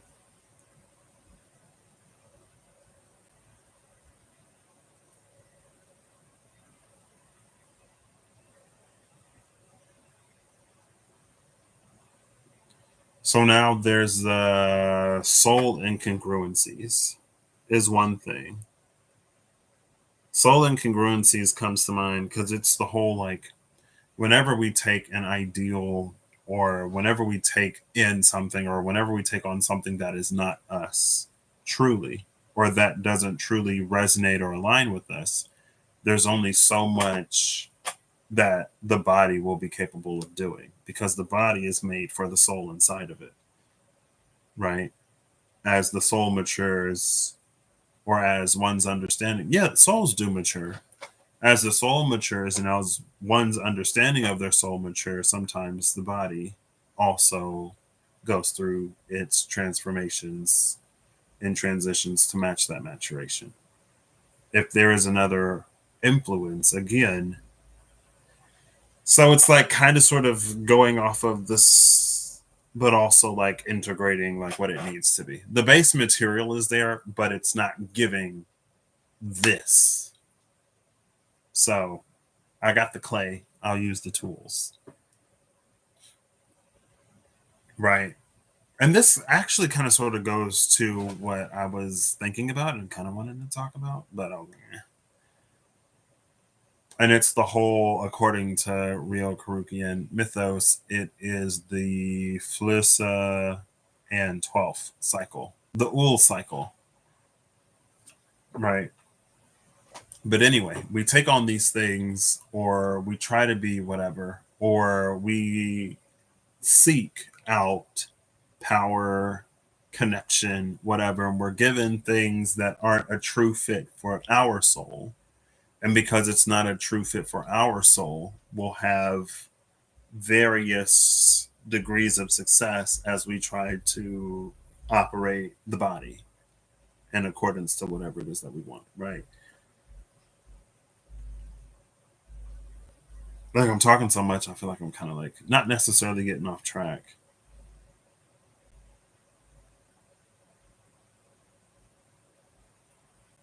There comes a point where the body is all soul.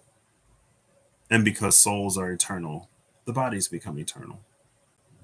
And as the soul becomes more powerful, the body becomes more powerful.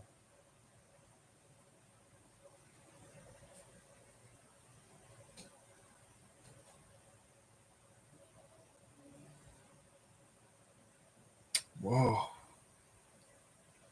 I feel like I was going somewhere with this and I lost it.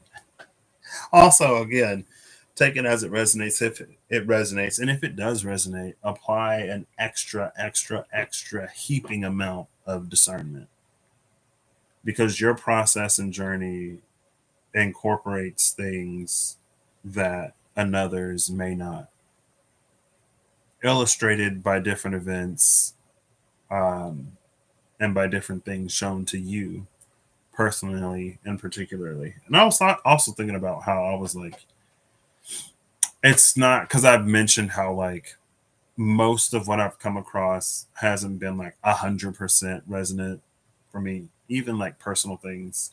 And it's not, it's like, how is anything 100%? Well, according to some people, yeah, 100% spot on every single thing. And it's not that I haven't had significant like breakthroughs. It's not that I haven't had my own revelations through personal readings.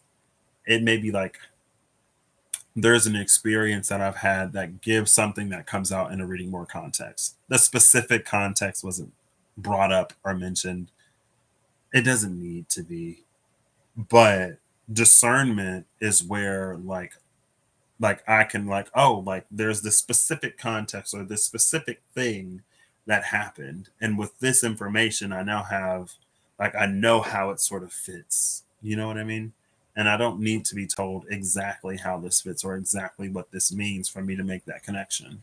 And the fact that it didn't come out exactly how I am understanding it to be as I'm listening doesn't mean that I'm incorrect, and doesn't mean that I need to adapt my own understanding for what it is that someone else is like saying, right?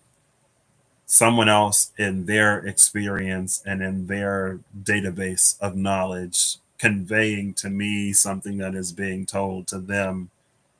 Again, the specifics may be different, but effective communication isn't about specifics, it's about conveying ideas, right? And as long as the idea is conveyed, then communication is sufficient, right? That's why I personally, I had a phase a while ago. um, where I would be like more of a grammar stickler or whatever. But then I realized like it doesn't matter because communication isn't about perfect grammar and excellent spelling. Communication is about getting a point and idea across. If you understand what someone is saying, even if their spelling is off or the grammar is off, they have effectively communicated. And so I don't mind acronyms, right? The LOLs and stuff like that. Like, anyway, it's fine. Was that an aside? Maybe, but also not, right?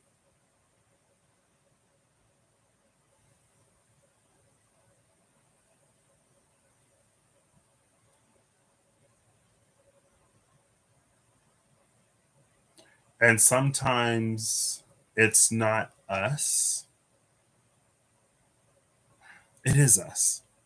Sometimes it's the knowing inside of us that is being communicated to, and not necessarily our conscious mind, knowledge, and power of recollection. But when the knowing inside of us, when the communication to the knowing inside of us is effective,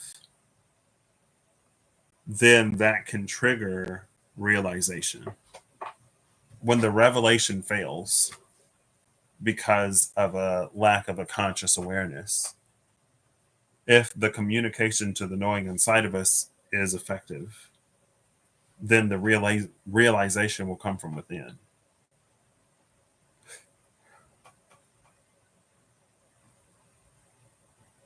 So maybe that's the whole revelation realization conclusion.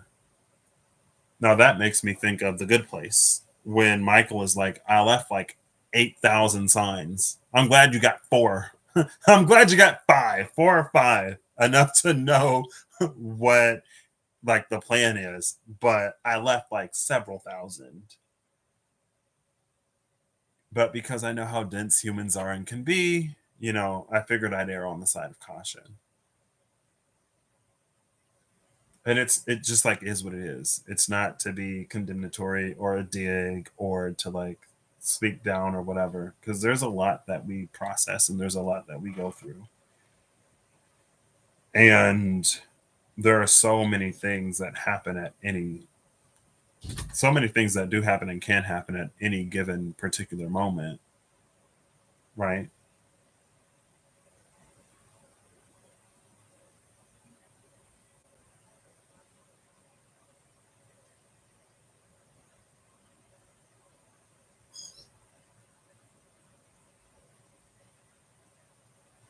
Cool. I think this is where I'll leave it. Right? Do I leave it here? Odds are it'll say yes. Yes. Cool.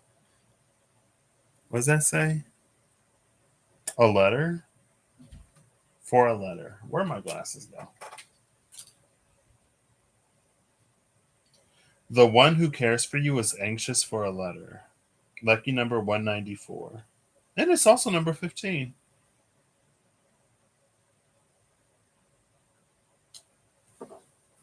But 194 is 14.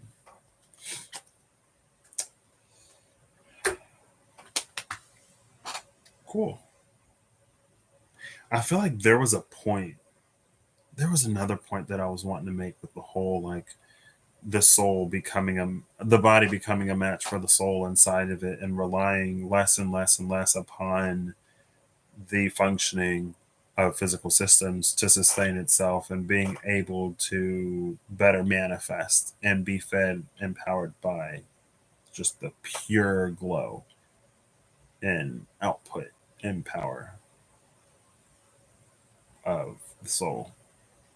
And where I am right now, so I don't know if I implied it heavily enough, but it's related to the thing that I'm currently listening to. Where I am right now, the understanding of the characters is and are one character is already sufficiently through the process, the other characters will are getting closer and closer and closer to it as they rank up. Um, but their understanding is that as they rank up, their bodies officially become effectively become shells for magic. But in their world, monsters are basically raw magic given form and no soul or consciousness, really. I mean, they still feel like panic and fear and stuff like that. But there's a level like of especially low rank monsters of like little intelligence or whatever. And so to some of the characters, they're like, we're turning into monsters basically slowly. But one of the characters had a breakthrough in the understanding of their soul. And so I wonder if it'll ever shift to the point of like, oh, like our bodies are becoming more and more capable of being conduits for our souls with less need for a physical medium to serve as a channel.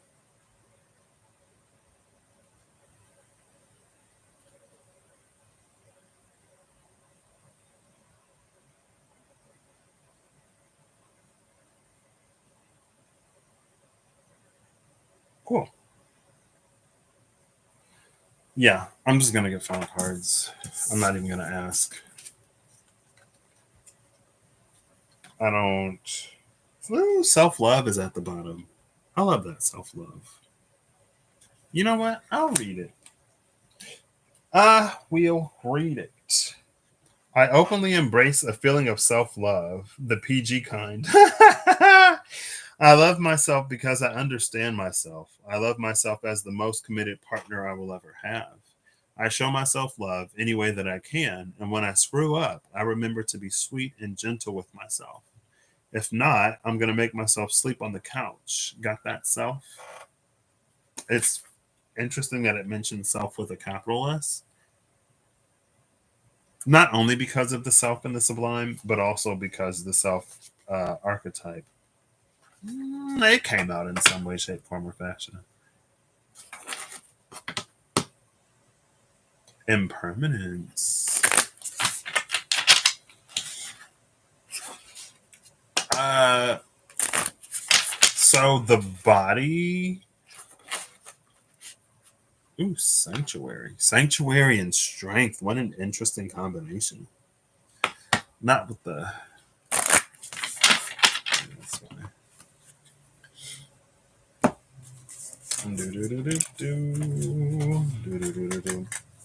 Yeah, I feel like I could have went deeper into that, um, but it's not necessary.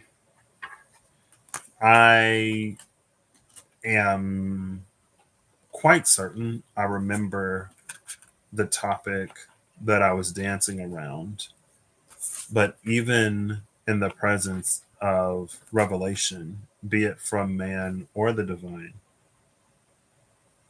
there are still realizations to be had. We see the Page of Pentacles at the bottom of this deck, offering the fruit. Remember the story of the Page of Pentacles? There it is, offering whatever from that tree. But what I saw first were these concentric rings, like what the Hierophant was standing beside. Hey, how you doing? My name is Patrick. Oh, Holly already answered it.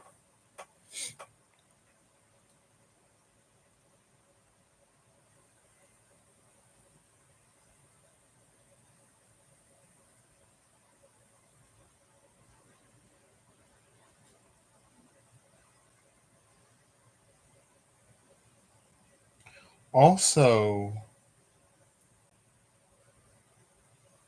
is this offered or received? How you doing? It has the little cross thing at the top of it. I'm just noticing it. Oh, Victor. Hey, Victor. How you doing? Wait, no. No. Anyway, it's fine. Hi, how you doing? Nice to meet you as well.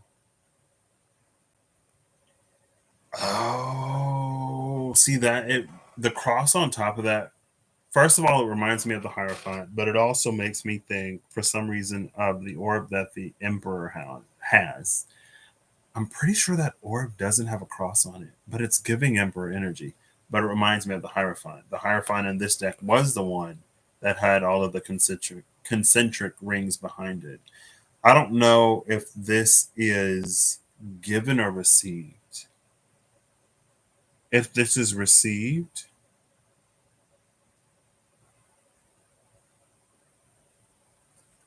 it speaks of epiphany. This is the revelation that is revealed in some way. I don't even know if that's wholly and entirely. Gosh.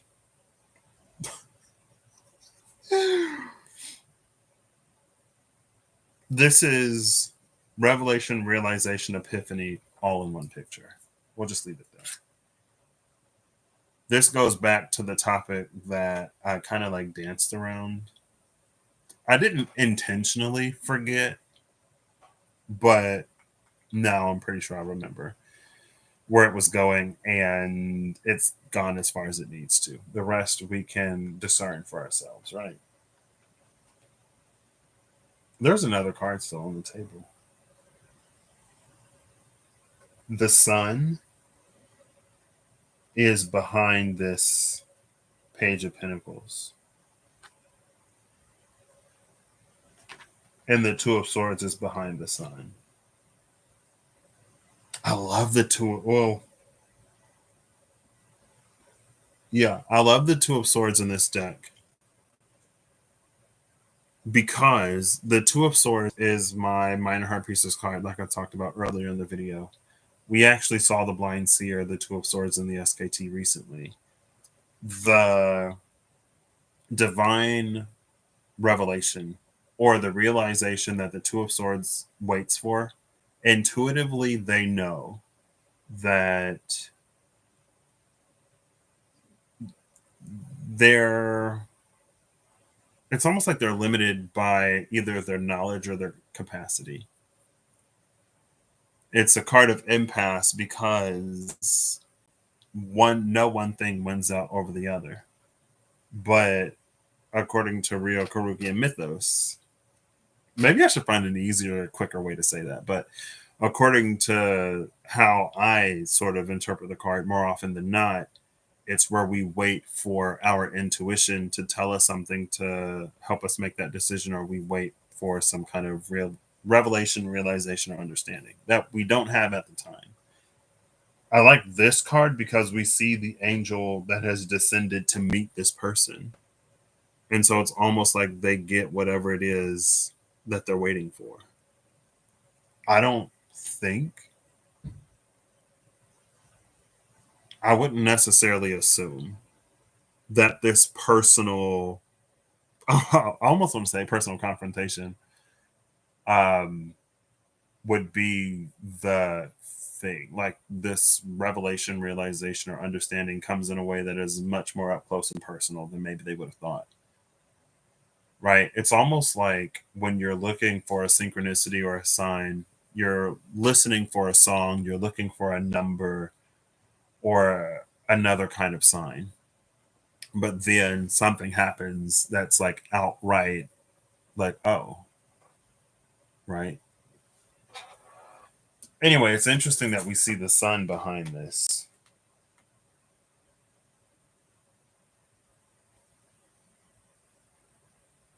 This is Uranus and Gemini. And then we have the sun and Scorpio. I don't know how they come up with their associations, planetary and otherwise, in this deck. Maybe it's more so associated with the angels that are on the cards, obviously. More associated with something than the cards themselves. Because how do you get Gemini from Page of Pentacles? Or Scorpio from the sun? Anyway, it's this energy of an internal sun. Oh, quite literally, an internal sun that radiates from the inside out. Because the external sun, or the energy of the sun, it illuminates whatever the light touches. And so its power only reaches as far as light does. But there are many things in the world that are dark, including our insides if we're not made of glass. Right? If our paper isn't made of skin and if our bones aren't made of glass, then at least on the visible spectrum, the light doesn't penetrate the skin. Now, is it UV or gamma? I would assume it's UV because suntan lotion gives UV blocking, but there's like long and short. I guess there are wavelengths in every band, right? It's fine. I'm not gonna look it up. It's fine. It only illuminates as far as the light can sort of penetrate. And so there are many things that if we rely on illumination from the sun that we'll never know. Fortunately, we don't have to. Unfortunately, it's easier to develop and trust. It's easier to develop.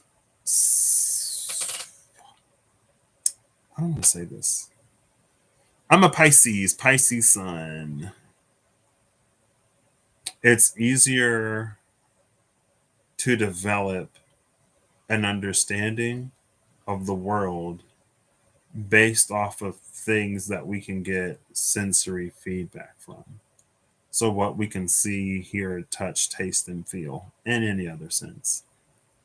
And it's easier for the interpretation and knowledge built from that to outweigh or to at least have more weight on the scale than things that we intuit, especially up to a certain point. Right?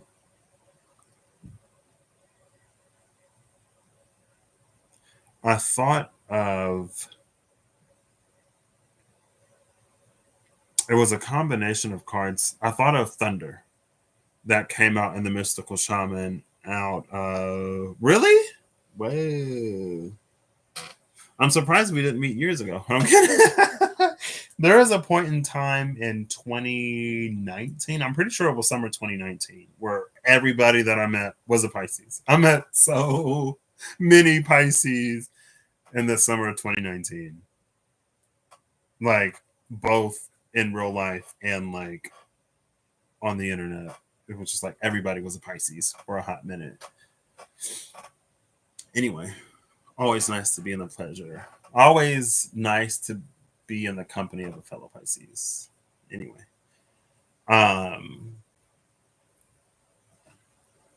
Yeah. The internal sense, it's easy for what we can physically see to outcompete what is internal. How deep and how far am I going to get into this? It doesn't. Also, we see these concentric rings in the burdened one, specifically the Revelations burdened one, Ten of Wands. We saw the burdened one with the burdened one at the cut with the healer, right? And then it was the Ace of Wands, the Ten of Wands, and another card, or was it the Ace of Wands, the Ten of Wands, and the healer?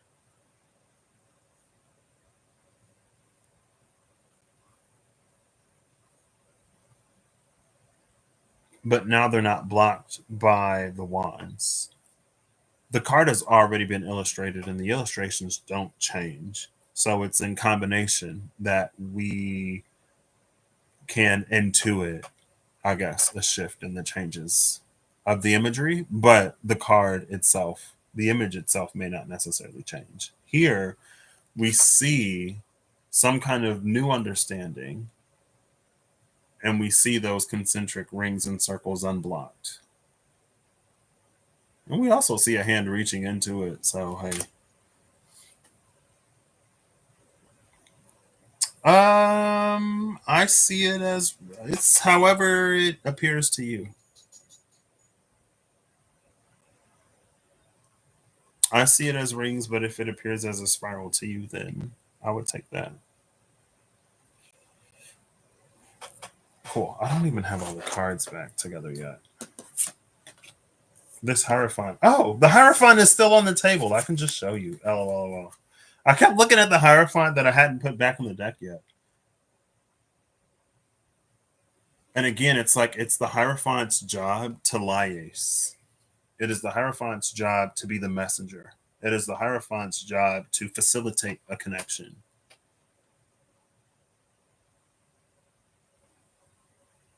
But this facilitator is not on the earthly side. This facilitator it's an angel. It's not a man.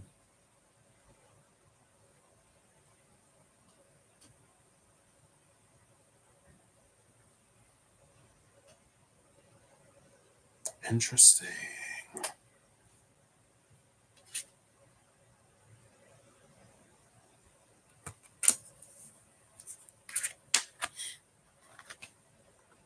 Hey, well, this is apparently all about revelation. There was something that came out. Speaking of, oh yeah, it was thunder. We had been seeing lightning in the mystical shaman oracle cards, but one time thunder came out. And when thunder came out, it was like perceiving the same thing, but through a different sense.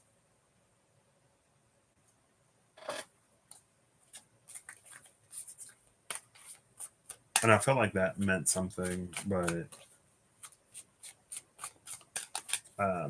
whatever it may have meant, again. Ooh, the lovers. What? You know how long I had this deck before I saw the angel and the lovers card? Also, I guess it would help that when I finally noticed the angel and the lovers card, it was after my cataract surgery. So, I had a pretty good excuse and reason to not necessarily notice it. I guess that's what I tell. Well, yeah. Is it what I tell myself? Is it the truth? For where I was at the time, it was true. From what I understand now, it didn't necessarily have to be. But my capacity now is leagues beyond what it was then. Look, the Hierophant. Also, the Three of Wands.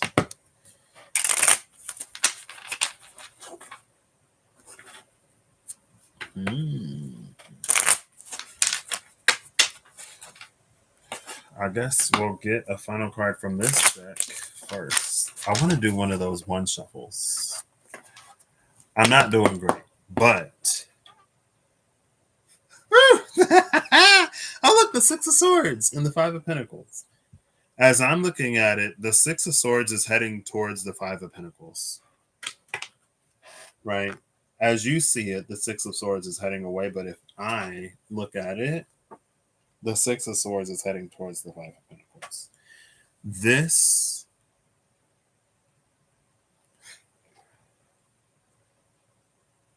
take it as it resonates, but with how this has gone, low-hanging fruit is the Six of Swords is heading in the direction of the Five of Pentacles because it is up to someone to bring life back to return life to whatever is barren. Sorry, that way. It's to return life to whatever is barren because of the overflow of the Ace of Cups. Now, what we could do, it's so like, speaking of capacities, right? As our capacity increases and as our relationship and our wisdom and our knowing deepens, We become capable of things that we weren't necessarily before.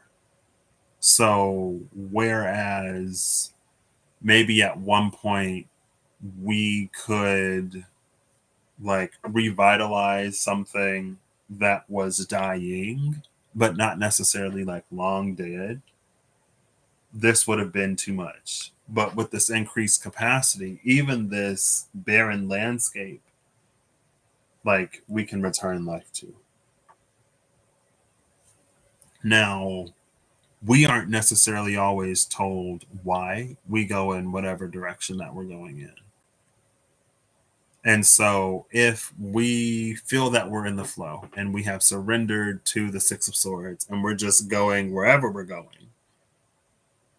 and we encounter this Five of Pentacles, it could trigger a whole it could trigger a whole bunch of stuff.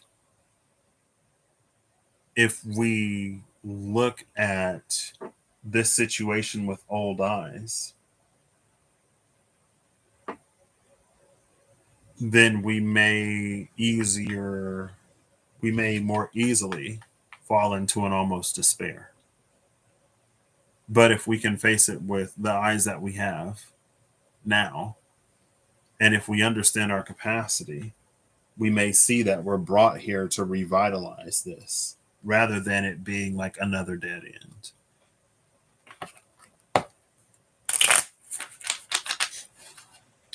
The capacity that we had before, and the King of Pentacles is back. The King of Pentacles is back. Oh, look, we can bring it back to life. I love that.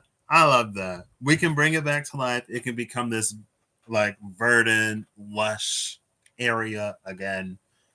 If we give from our overflow.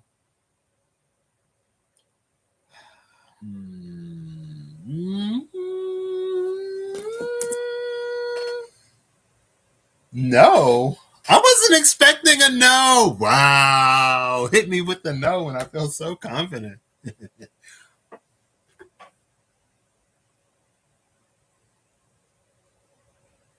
I'll just leave it where it is. I don't have the understanding to, I'm not even going to go there. But the capacity is different. I'm not going to go where, like I said, there's like this whole thing playing out that I can see for me. And I'm like, because the only time, more often than not, unless it's a random pondering that may last as little as like seconds, as long as sometimes minutes, but hours and days and years are made of seconds and minutes. But anyway, a lot of my pondering happens while I'm live. I eat dinner, watch anime, play video games, and I'm like, push that to the side.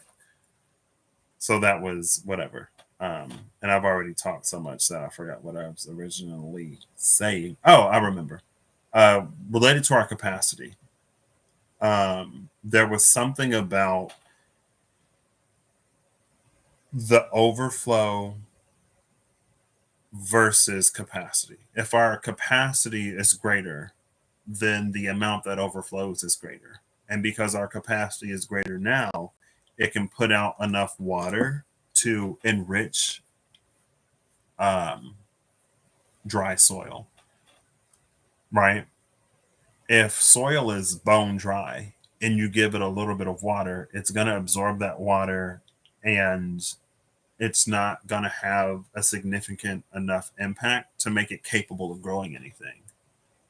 And it's not that you necessarily need to flood it, but it's somewhere in between.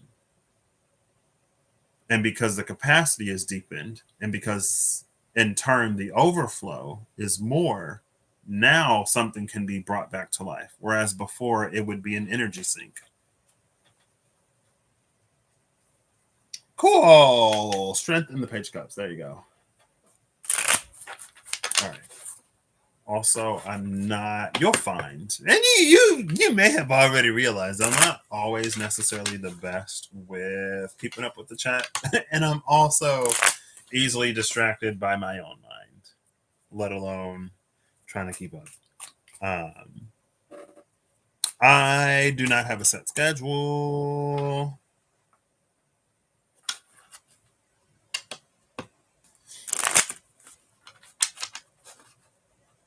No. I mean, I was in the UK for a minute. Ooh, the Two of Cups with the Page of Cups. Hold up. Are we getting into some good stuff? Hold on. Wait. Wait. I was in the UK for a happy minute. I was in the UK for a happy minute. I was in the UK for a hot minute. Unfortunately, it's fine. I was in the UK for a hot minute. So strength, interesting. Ooh. So the time was different.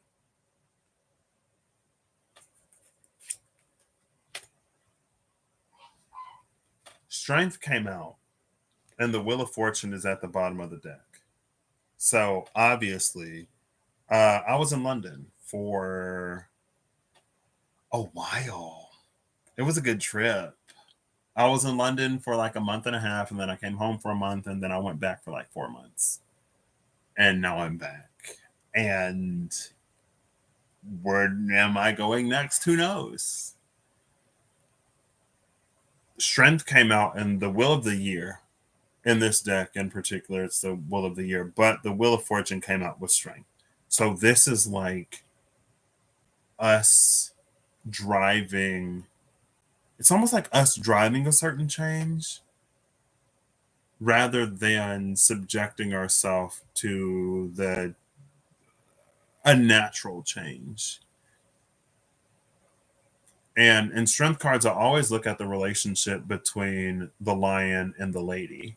And they have a very, very good relationship in this. Now, this is coming off the back of the Page of Cups and the Two of Cups. It's coming off of the back of that Nine of Pentacles, which is all about us sort of being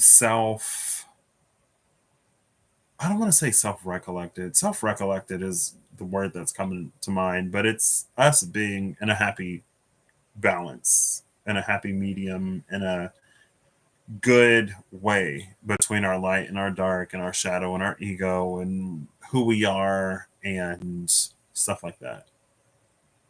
Which, again, I feel like I've taught it's almost like I can give the metaphors to try to lead you to this thing that I was kind of going to go live on yesterday, because yesterday is when the visual like came to mind, and I don't necessarily have the power to illustrate it, but it's basically the real Karukian Ul cycle, which may mean nothing to someone, but it's fine.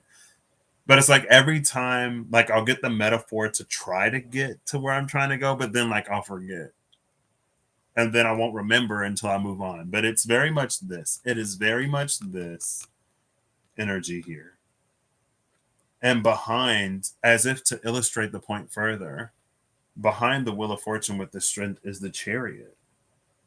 And the Chariot moves forward. These two seemingly naturally opposing forces united and moving forward on the same accord by the will of the charioteer.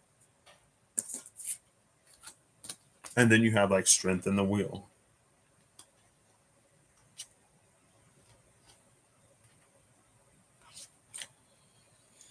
Did this come out? It may have, but I'm not done shuffling yet. And then there's the Ace of Pentacles. The Ace of Pentacles is Bread of Life. We saw the Bread of Life in the SKT Revelations edition. We also saw the Keeper in the SKT Vitruvian edition, and they were like the same person. Again, there's like something that somebody receives that gives them the power to like, and then look, now there's the King of Pentacles again, but this time with the High Priestess. There's something going on with this. Again, we've been seeing the Queen of Pentacles so much in other decks. It's interesting how often the King is coming out today and the Queen ain't nowhere to be seen. Now, if I were anybody else, I would be intrigued enough to ask why specifically this King of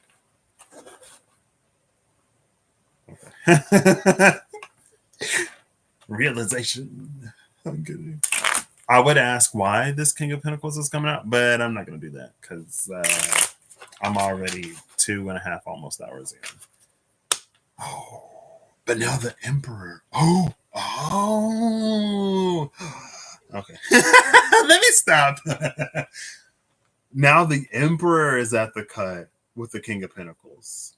The King of Pentacles that is not firmly, it's not firm in a way that he's desperately grasping this, but the King of Pentacles possesses that Ace of Coins. Also, in this deck too, we see the King of Pentacles with the rod that we typically see with the Emperor.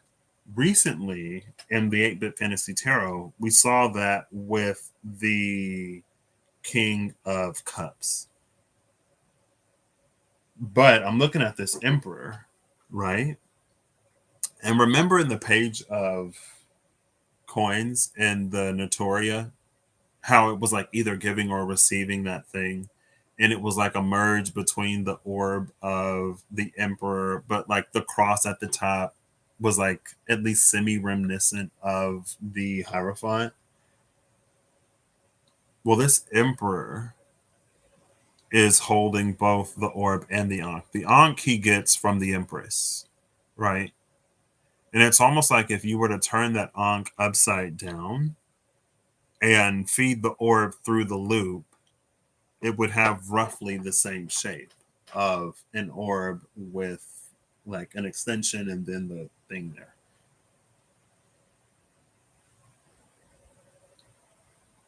This is also giving the union of Venus and Mars, the trine between Mars and Pisces and Venus and Cancer.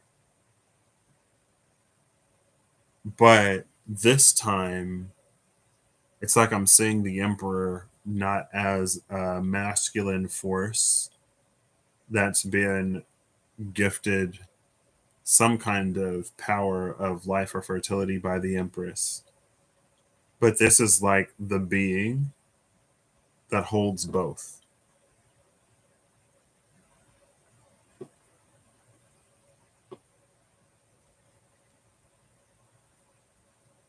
Like this Emperor is the manifestation of the union of masculine and feminine energies.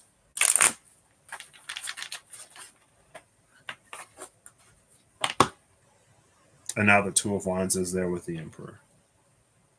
Because the King of Pentacles is there, like there's already a mastery over the element of earth that synchronizes and syncretizes. I don't know the word, but it's one of those to the whole, like basically us, maybe more so than mastering our physical circumstance, being less influenced by our physical circumstances.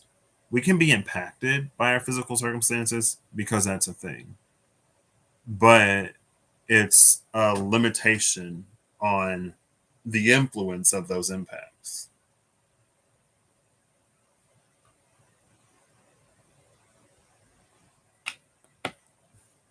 Because the Emperor has its sights set higher. All right, final card. That was a clean flip. It was so clean and so fast, I didn't catch what it was. Oh my gosh! Remember the card that I was talking about earlier? The thing that I said I couldn't see in the sky? It's the Lovers. And we literally see, you see the angel up there? But we see like Venus and Mars, like that's the union of them there. And that's her up there. She is the manifestation, if she were still the Emperor, the manifestation of the union of these two.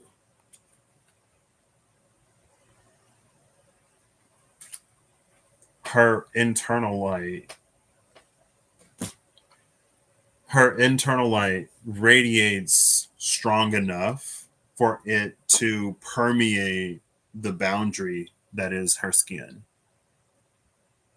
And as her internal light mingles with external light, there is some kind of manifestation that is created, right?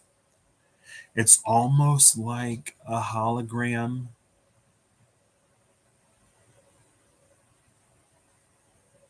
but not. It's giving Um, it's not a mirage or an illusion.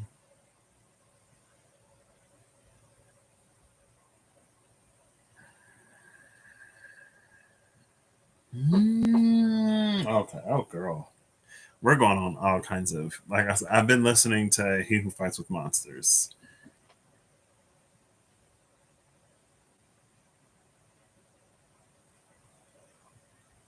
It's fine.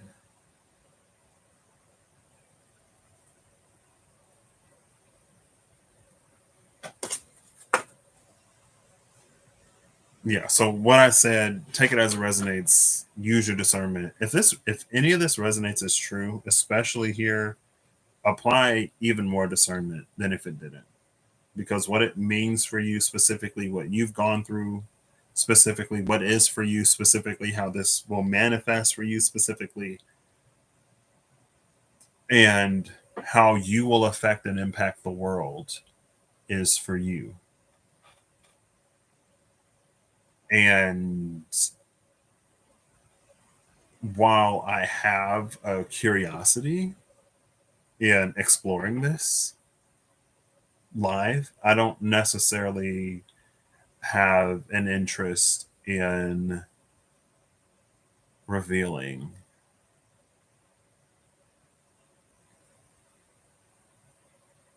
You know what I mean?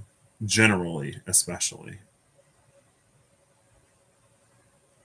And again, there's almost an inherently have a good night, Victor. Enjoy your evening. I guess assuming it's the evening where you are and you're sleeping in the evening. But I guess it's evening where I am. So are you saying good night to me because it's anyway, I'll see you later. Have a good one, Victor. Um I don't even remember what I was talking about now. The Four of Swords is at the bottom of the deck. Oh, the discernment and how I don't have an interest in revealing um,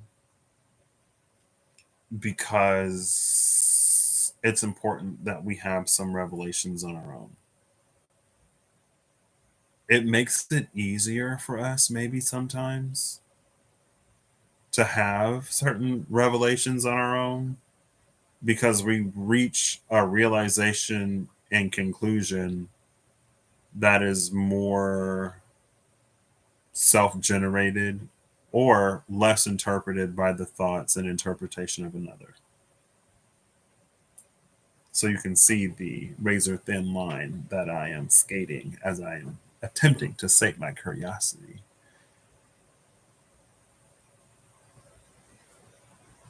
What's interesting with this Four of Swords is you didn't hear it, but you did see it. When I looked before and after the Queen of Cups, the Ivory Shield, and the SKT Vitruvian Edition, because she's my BTF USTF Minded Business Queen. She's the queen that guards sacred, especially internal spaces and places. That's just how she positioned herself. Um, and so when I sort of dug into whatever anyway, and she didn't make an appearance, I was like, okay. And then like when Apocalypse Divine Revelation came out, I was like, okay, obviously like we're supposed to dig into this. But if we weren't supposed to, like, whatever, what would be an indicator. So when I went looking for the Ivory Shield, she was, I forget what was before her, but after her was the Four of Swords. And that was after the whole, like, part of the thing is for us to find our sword, and another part is for us to use it. So if we find it and do nothing with it, there is no need, point, or reason for us to progress any further.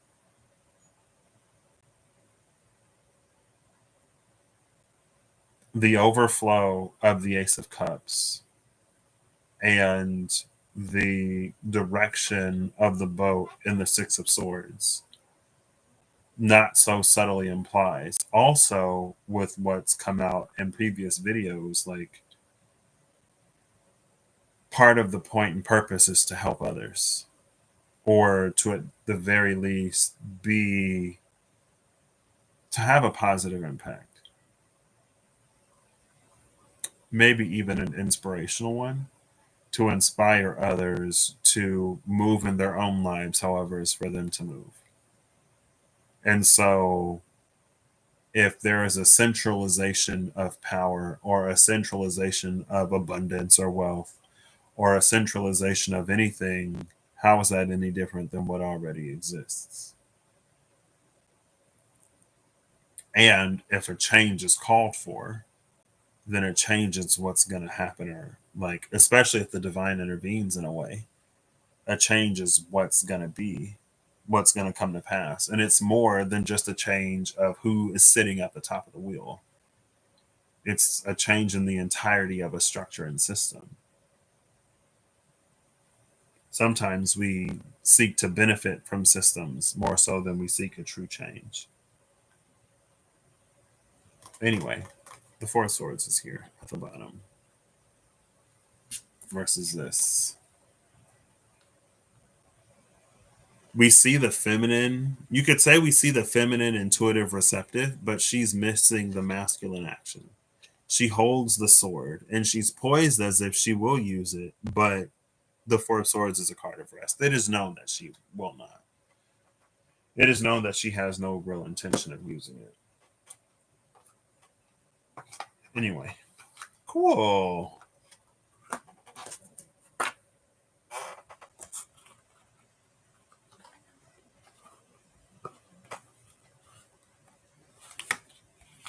What time is it?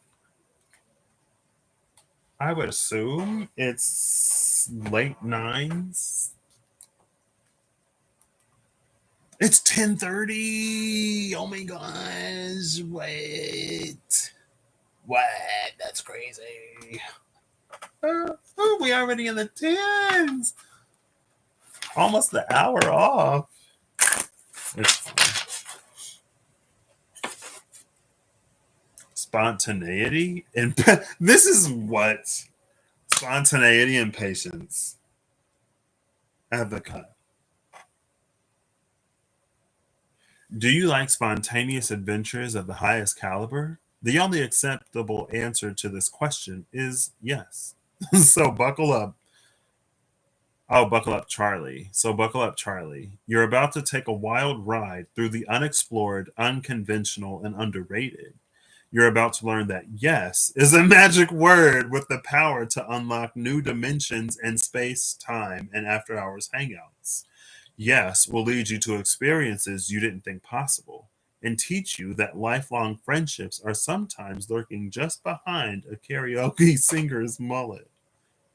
There's a pretty good chance your name is not Charlie, is the disclaimer here. Because it said, buckle up, Charlie.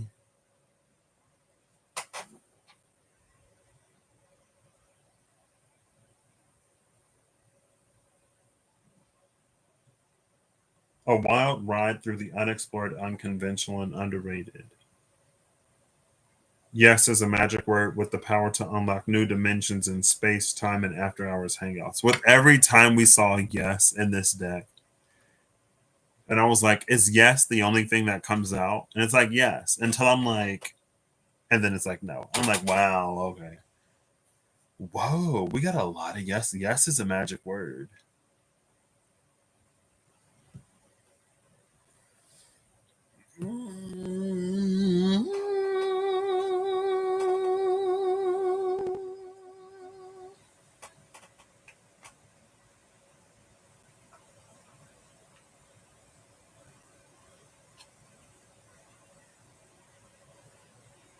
There was a sound that was almost like a knocking.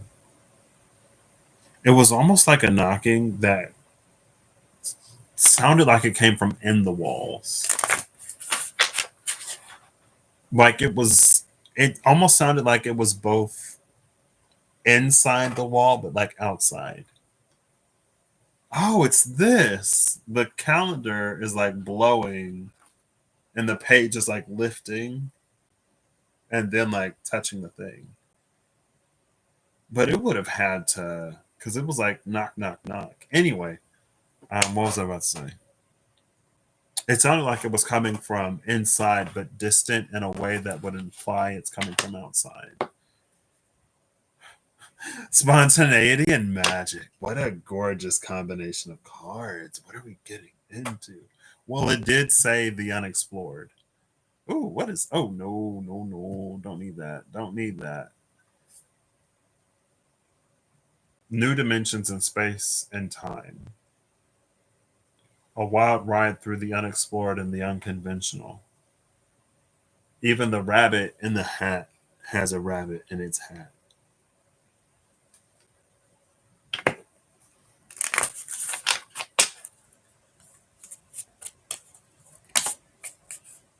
Perseverance, sanctuary, and courage are the three cards that came out. Excuse me, with spontaneity at the bottom of the deck. Steel. Perseverance. It seems you're on a massive journey right now, and this card has arrived to remind you that you will reach the other side. The mountain you're climbing is huge and formidable, but so is your ability to climb it. You don't need to enjoy it, you just need to tackle it. Complain if it makes the job easier. Blow off steam. You think mountain climbers get to the top of Everest on inspirational quotes? No way. They're grunting and crying and cursing like freaking pirates. That just doesn't sell a lot of posters. Sanctuary. Good for you. It seems you've earned some time away from the chaos of life. It could be as small as a bubble bath or as big as a trip. Or maybe it's a small trip to a big bubble bath, or a normal sized trip to a tiny bubble bath, or maybe you tripped and fell in someone's bath. Whatever it is, it's waiting for you with open arms. Just pick your favorite sanctuary and unplug for a bit, especially if a bath is involved. Both of these are bonus cards. They are demarked as bonus cards, as you can see. The card that came out is Courage. It's a very, very, very short. What's smaller than a hop? Step from us seeing Strength as the final card from the Witch's Tarot to Courage being here.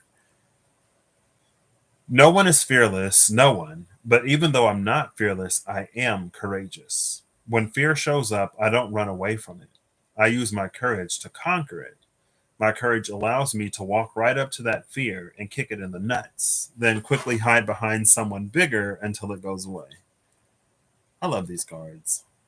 There's like a sassiness to them that is almost like the. Oh, what is it? It's not like the Rude Tarot. I don't think it's the Rude Tarot. It's like the Rude something or something like that. It's like that, but not as extreme. You know what I mean? It's like that, but like in a. Well, yeah, I don't know. Anyway.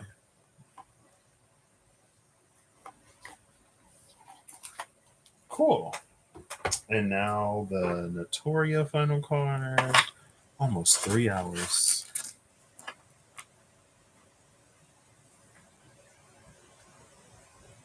Venus and Aries, the Fool.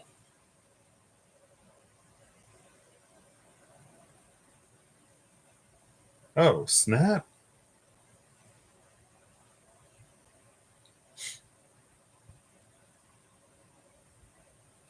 Look at that. You know our spirals? Whoa. I mean, I guess we did just see the page of coins.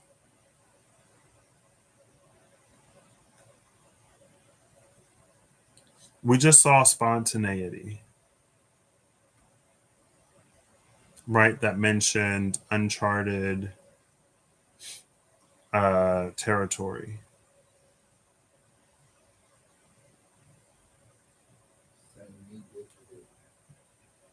So there's this divine realization, revelation, connection, enlightenment, whatever, actually takes this step off the cliff. It's almost like she's also holding the third eye of the dog, this loyal companion that will follow her. I don't know if the dog is going to follow. I'm not sure. The dog isn't poised for movement, but she is. So maybe in order to assuage the fears of the dog, so that she can take this step with that, there's something about her communicating the vision through the hand placement on like the third eye of this dog. It's like the dog can see what she sees. So the dog knows that even though she's stepping off the cliff, she won't plunge to her demise. But I don't think the dog is going with her. Take it as it resonates. It's just so that the dog doesn't worry.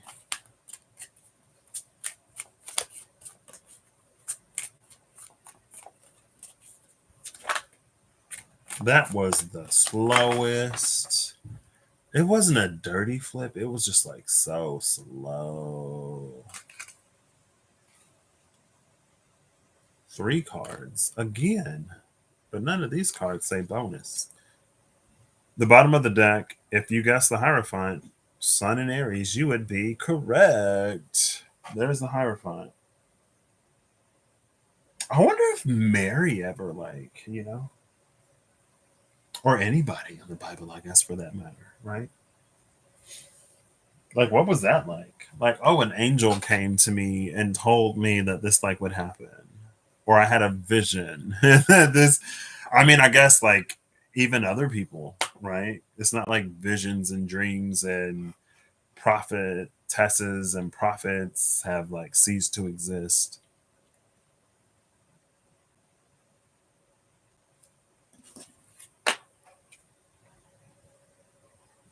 We've seen this. No, we haven't.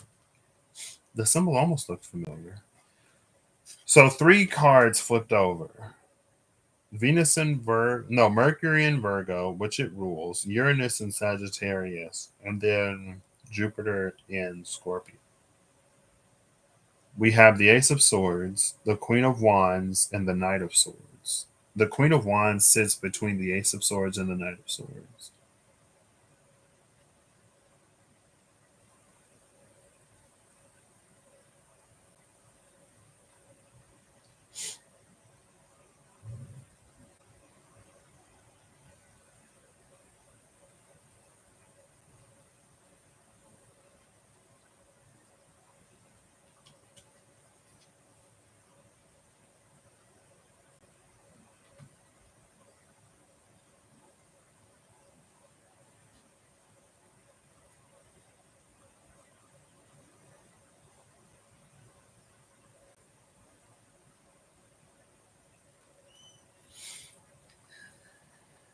This may be one of those take it as it resonates things. Oh, is it going to focus? I guess we'll get closer so you can look one by one.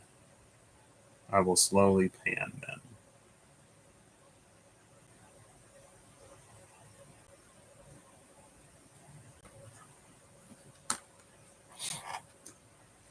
Oh gosh, this is so hard for me. There you go, sorta.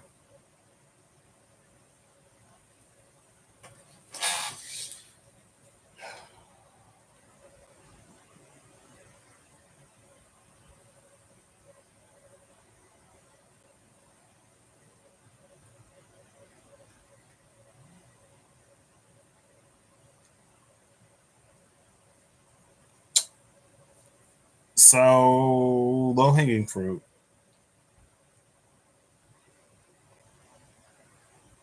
Based off of how this has gone and the key visuals.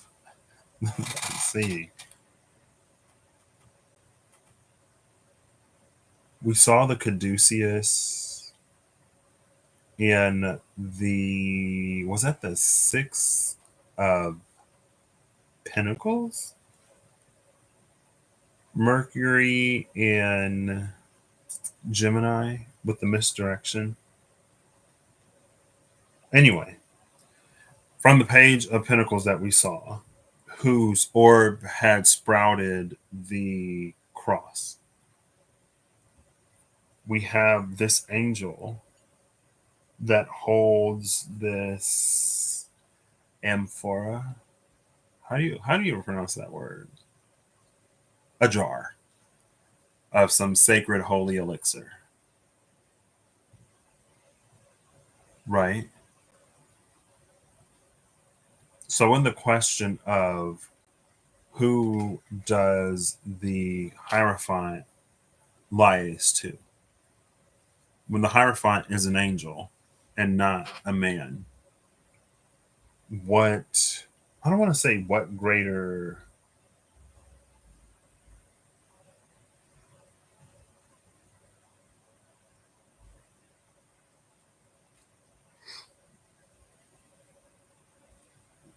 excuse me, I haven't yawned in hours at this point. There was a question of who does this Hierophant lies between. We see that many hands covet, many people covet, many hands reach for whatever it is that this angel holds.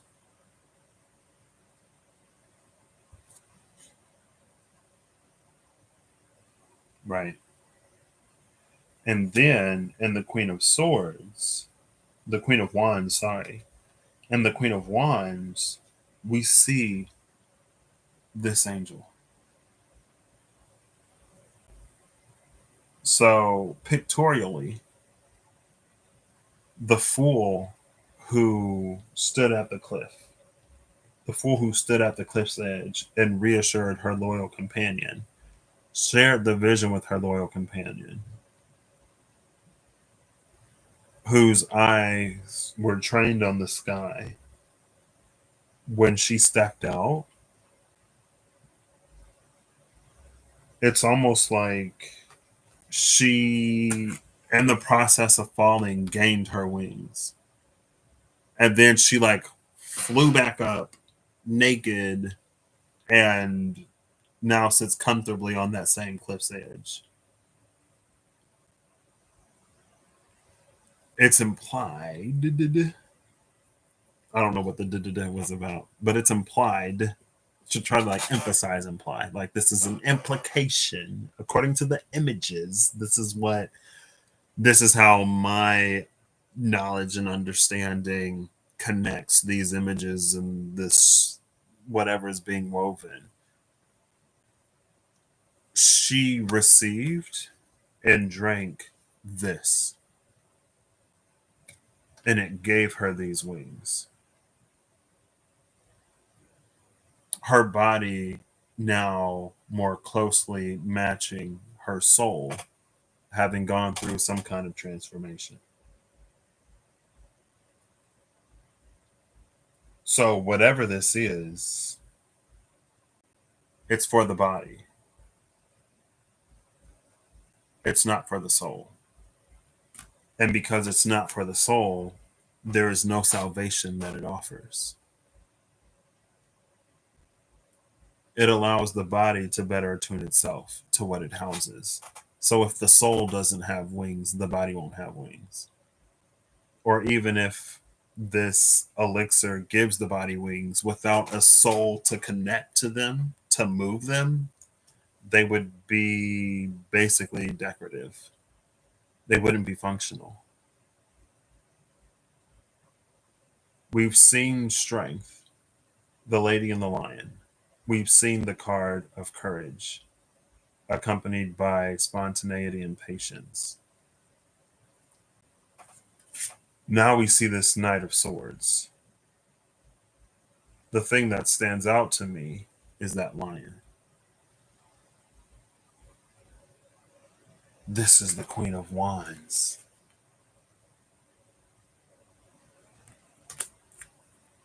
That community post that I made, which is interesting. I brought up the community post before, but I feel like even more recently than that, that's, excuse me, Duolingo saying that I'm gonna lose my streak if I don't act fast. Um, I know it came out recently, but I think even more recently, the energy came back, or it resurfaced about.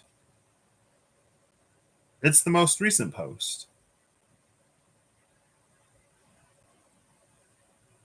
Um, there was something that came out. Usually, when the energy of the Keeper of Karnak comes up, it's an external light that agitates and exacerbates and makes larger the shadow.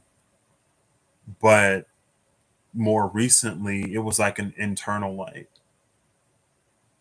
that got brighter and brighter. And because the internal shadow or whatever obstruction that creates shadow is closer to the source of that light, the internal darkness would potentially artificially expand.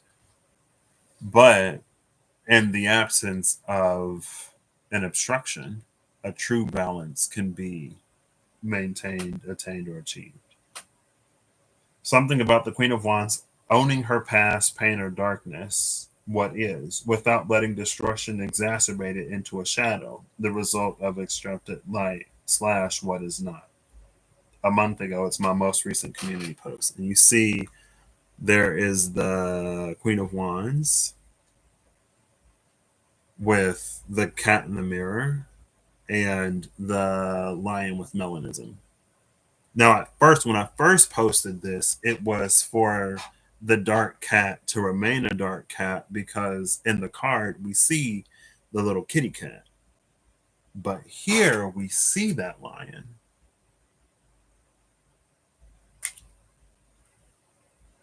Next to the Queen of Wands.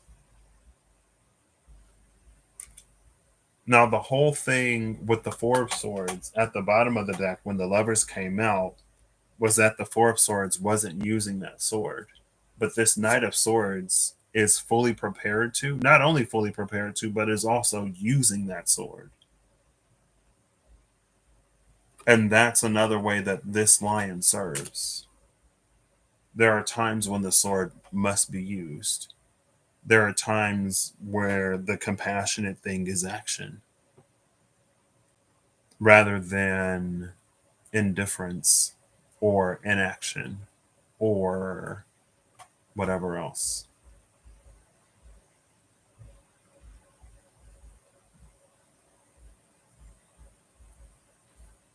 And there is a brilliance and radiance to this that crushes false light. This false light, or less, I don't want to say lesser light, but this, I don't want to say, but I guess I will. This lesser light is a shadow, but it's not shadow of the dark variety, it's shadow of the light variety. Something that obstructs the dark but is not truly light. There are plenty of things that will obstruct the dark and parade itself as light. And because it obstructs the dark with our powers of perception, it appears to be light, but it's not. See the Hierophant in most sort of depictions and iterations of the Hierophant.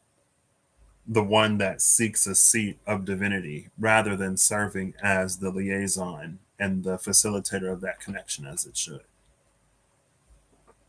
Those that seek to be venerated and worshipped rather than guiding and leading to people to what is truly worthy and deserving of that veneration and worship.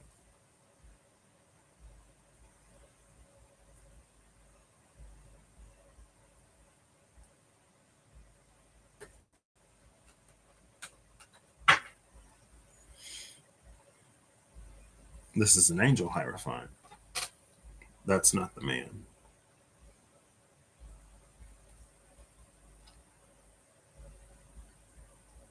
The Queen of Cups is under the hierophant.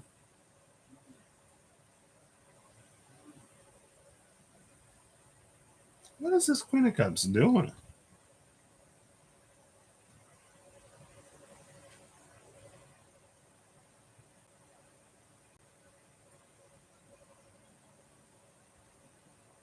The Queen of Cups and the Moon.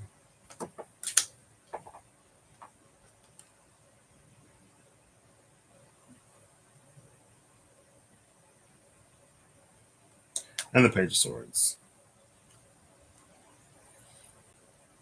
Oh, this is the card that I saw that I thought was the card that I saw that I thought was the Nine of Pentacles is the King of Pentacles. Because it had the coin in its hand. And I remembered the card with the coin going to the mouth. I just saw a coin in the hand and I was like, is that the Nine of Pentacles? But no, it was the King of Pentacles. And of course it was the King of Pentacles, because why would it be anything else but the King of Pentacles at this point? King of Pentacles is like, you've been talking so much about the Queen of Pentacles, but what about her king? I'm like, what about him?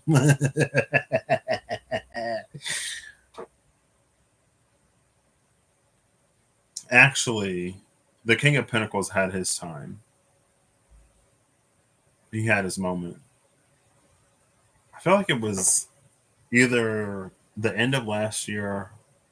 I guess it wouldn't have been the top of this year because I feel like I didn't really go live until like Feb a few times. I feel like it was in the 8-bit fantasy tarot. We were seeing the King of Pentacles. But anyway.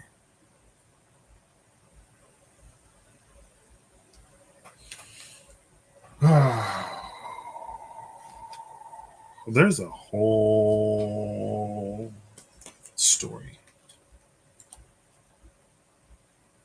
Does it matter? Maybe it doesn't matter.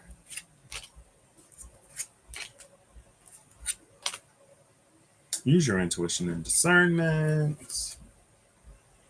And again, especially for this and especially for these, I would heavily suggest applying more discernment if it feels resonant.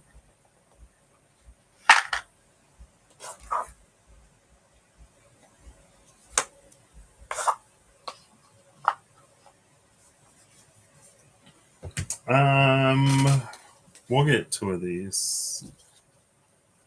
I'll take the left of one and the right of the other, since I've been looking at the top and the bottom.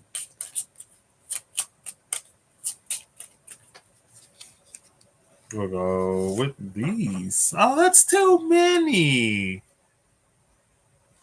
Oh, girl.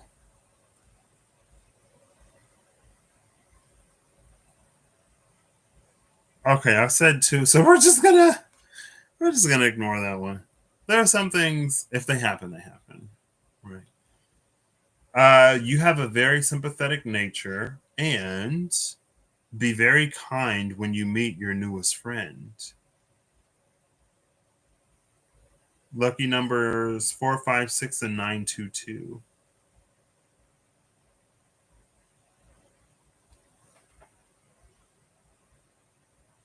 You have a very sympathetic nature and be very kind when you meet a new friend.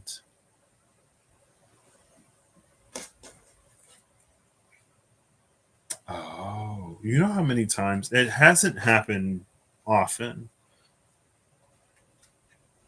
but it's happened enough. I would say it's happened too much, and I can only recollect or remember one time it's happened. But back in my uni days, in my Japanese class, in one of the classes, there was this person that I guess I only, well, okay, there have been a handful of times. There have been a handful of times where my usually compassionate nature clashed with my usually compassionate nature, fueled by things that were going on internally, clashed with my actions and behaviors. There was someone who I could kind of, it doesn't necessarily happen all the time or often, but sometimes I can feel when like someone is trying to get to like know me, or when someone is trying to like form some kind of connection. depending on the situation and circumstances, I approach it with relative levels of like, you could say intrigue, because it's like, who are you and why are you? I'm like, I'm one person out of like 30 in this class, probably the least assuming and the most intentionally isolating. Like, and like I said, I had my own internal stuff. Anyway, throughout the course of the semester, I feel like he never necessarily made overt attempts. Maybe he kind of like after class sometimes he would like almost like make a move that he was like gonna like try to approach me, and I'm like, I got another class to get to. I'm not here to make friends. I'm here for an education. And by my actions, you would probably assume I'm not even here for that. But anyway, I could just tell. And I was very wary. And with where I was at life, I didn't have the capacity. And so I was just like, no. And then for our semester projects, we had to like tell a story about our lives or something like that in Japanese. I'm pretty sure I mentioned it was a Japanese class, but it was a Japanese class.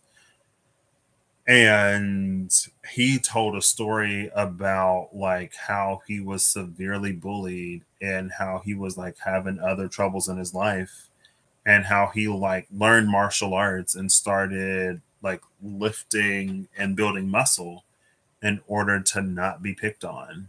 And I was just like, wow. Even like thinking about it, it makes me want to cry.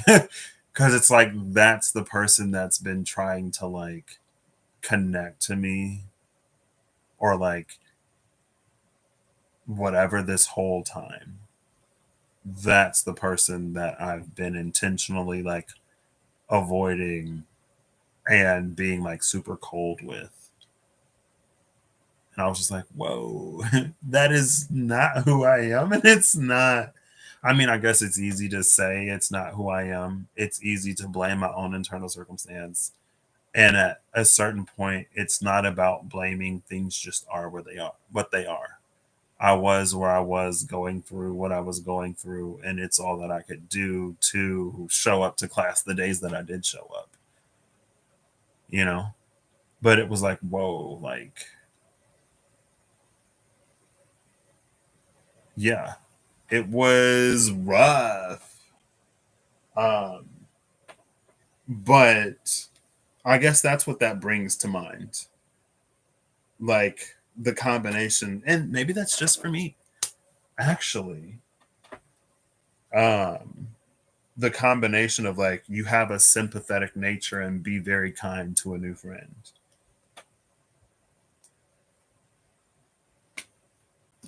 I got this fortune and it says listen these next few days to your friends to get answers you seek. And then I have this other one that says time is precious but truth is more precious than time. I don't know why it necessarily reminds me of this. Maybe because the new friend and like because it says friend and it's like be very kind to a new friend. I don't even know if yeah, UCD. There you go. I don't know if oh, there you go. It focused. Also, the lucky numbers that they share is the number 17, and 17 is the star. It's also the healer in the SKT. And the healer has been making a number of appearances in the SKT, both the Vitruvian and Revelations editions, I think. But we also saw the Archangel of Healing in the Revelations edition. But the Archangel of Healing is a person who shows up in the physical world is you, if this resonates for you. You are the Archangel of Healing in the lives of others that come in contact with you. And you are being divinely supported and elevated to whatever new status the veil. Oh, that was, yeah, yeah. Okay, anyway, it's fine. Take it as it resonates with, um, in the greater context of things as well. So in the greater context of things, because the keeper came out last time, take it as it resonates and apply a healthy amount of discernment when it does, a very, very, very healthy amount of discernment. We saw Hasmed, the angel of annihilation, with Amros, the angel of undoing. And it was like Hasmed annihilates what is no longer necessary. Because of the way that someone conducts themselves in their lives, the divine has deemed that it is no longer necessary that the veil like the veil separate them from greater, larger divinity, but also that the extension of the veil that reaches inside the self that separates man. It's almost like that separates the nature of a person from the power of their divinity. Like that is also being dissolved. So you could look at the elixir that was being held by whatever angel as the thing that would dissolve that internal barrier once ingested. Because that internal barrier was dissolved, that's what gave the fool her wings so that she could fly to sit back up. Anyway, that's the whole thing, right? I was going somewhere with that, but I forgot. I forgot where I was going with that. Oh, the Archangel of Healing. Um, a person being the Archangel of Healing and the things that like we do for one another. Someone being called to a higher station to serve on earth as whatever. And yeah, however that unfolds, it unfolds for whoever. Um, yeah, I forgot where I was going to go with that. Beyond just that. But it's fine and it doesn't really matter because if it resonates for you, excuse me, you will know personally and intimately. And yeah, your discernment will inform you. So thank you, Eve, Holly, and Victor for stopping by. I hope you all have an amazing whatever whenever you see this. I hope you're acting in alignment to make all that you wish to experience your reality. I hope that whatever you need I hope that whatever you need along your path, journey and what you find. And until next time, I don't know. Until next time, what? I almost want to pull one more card to end this.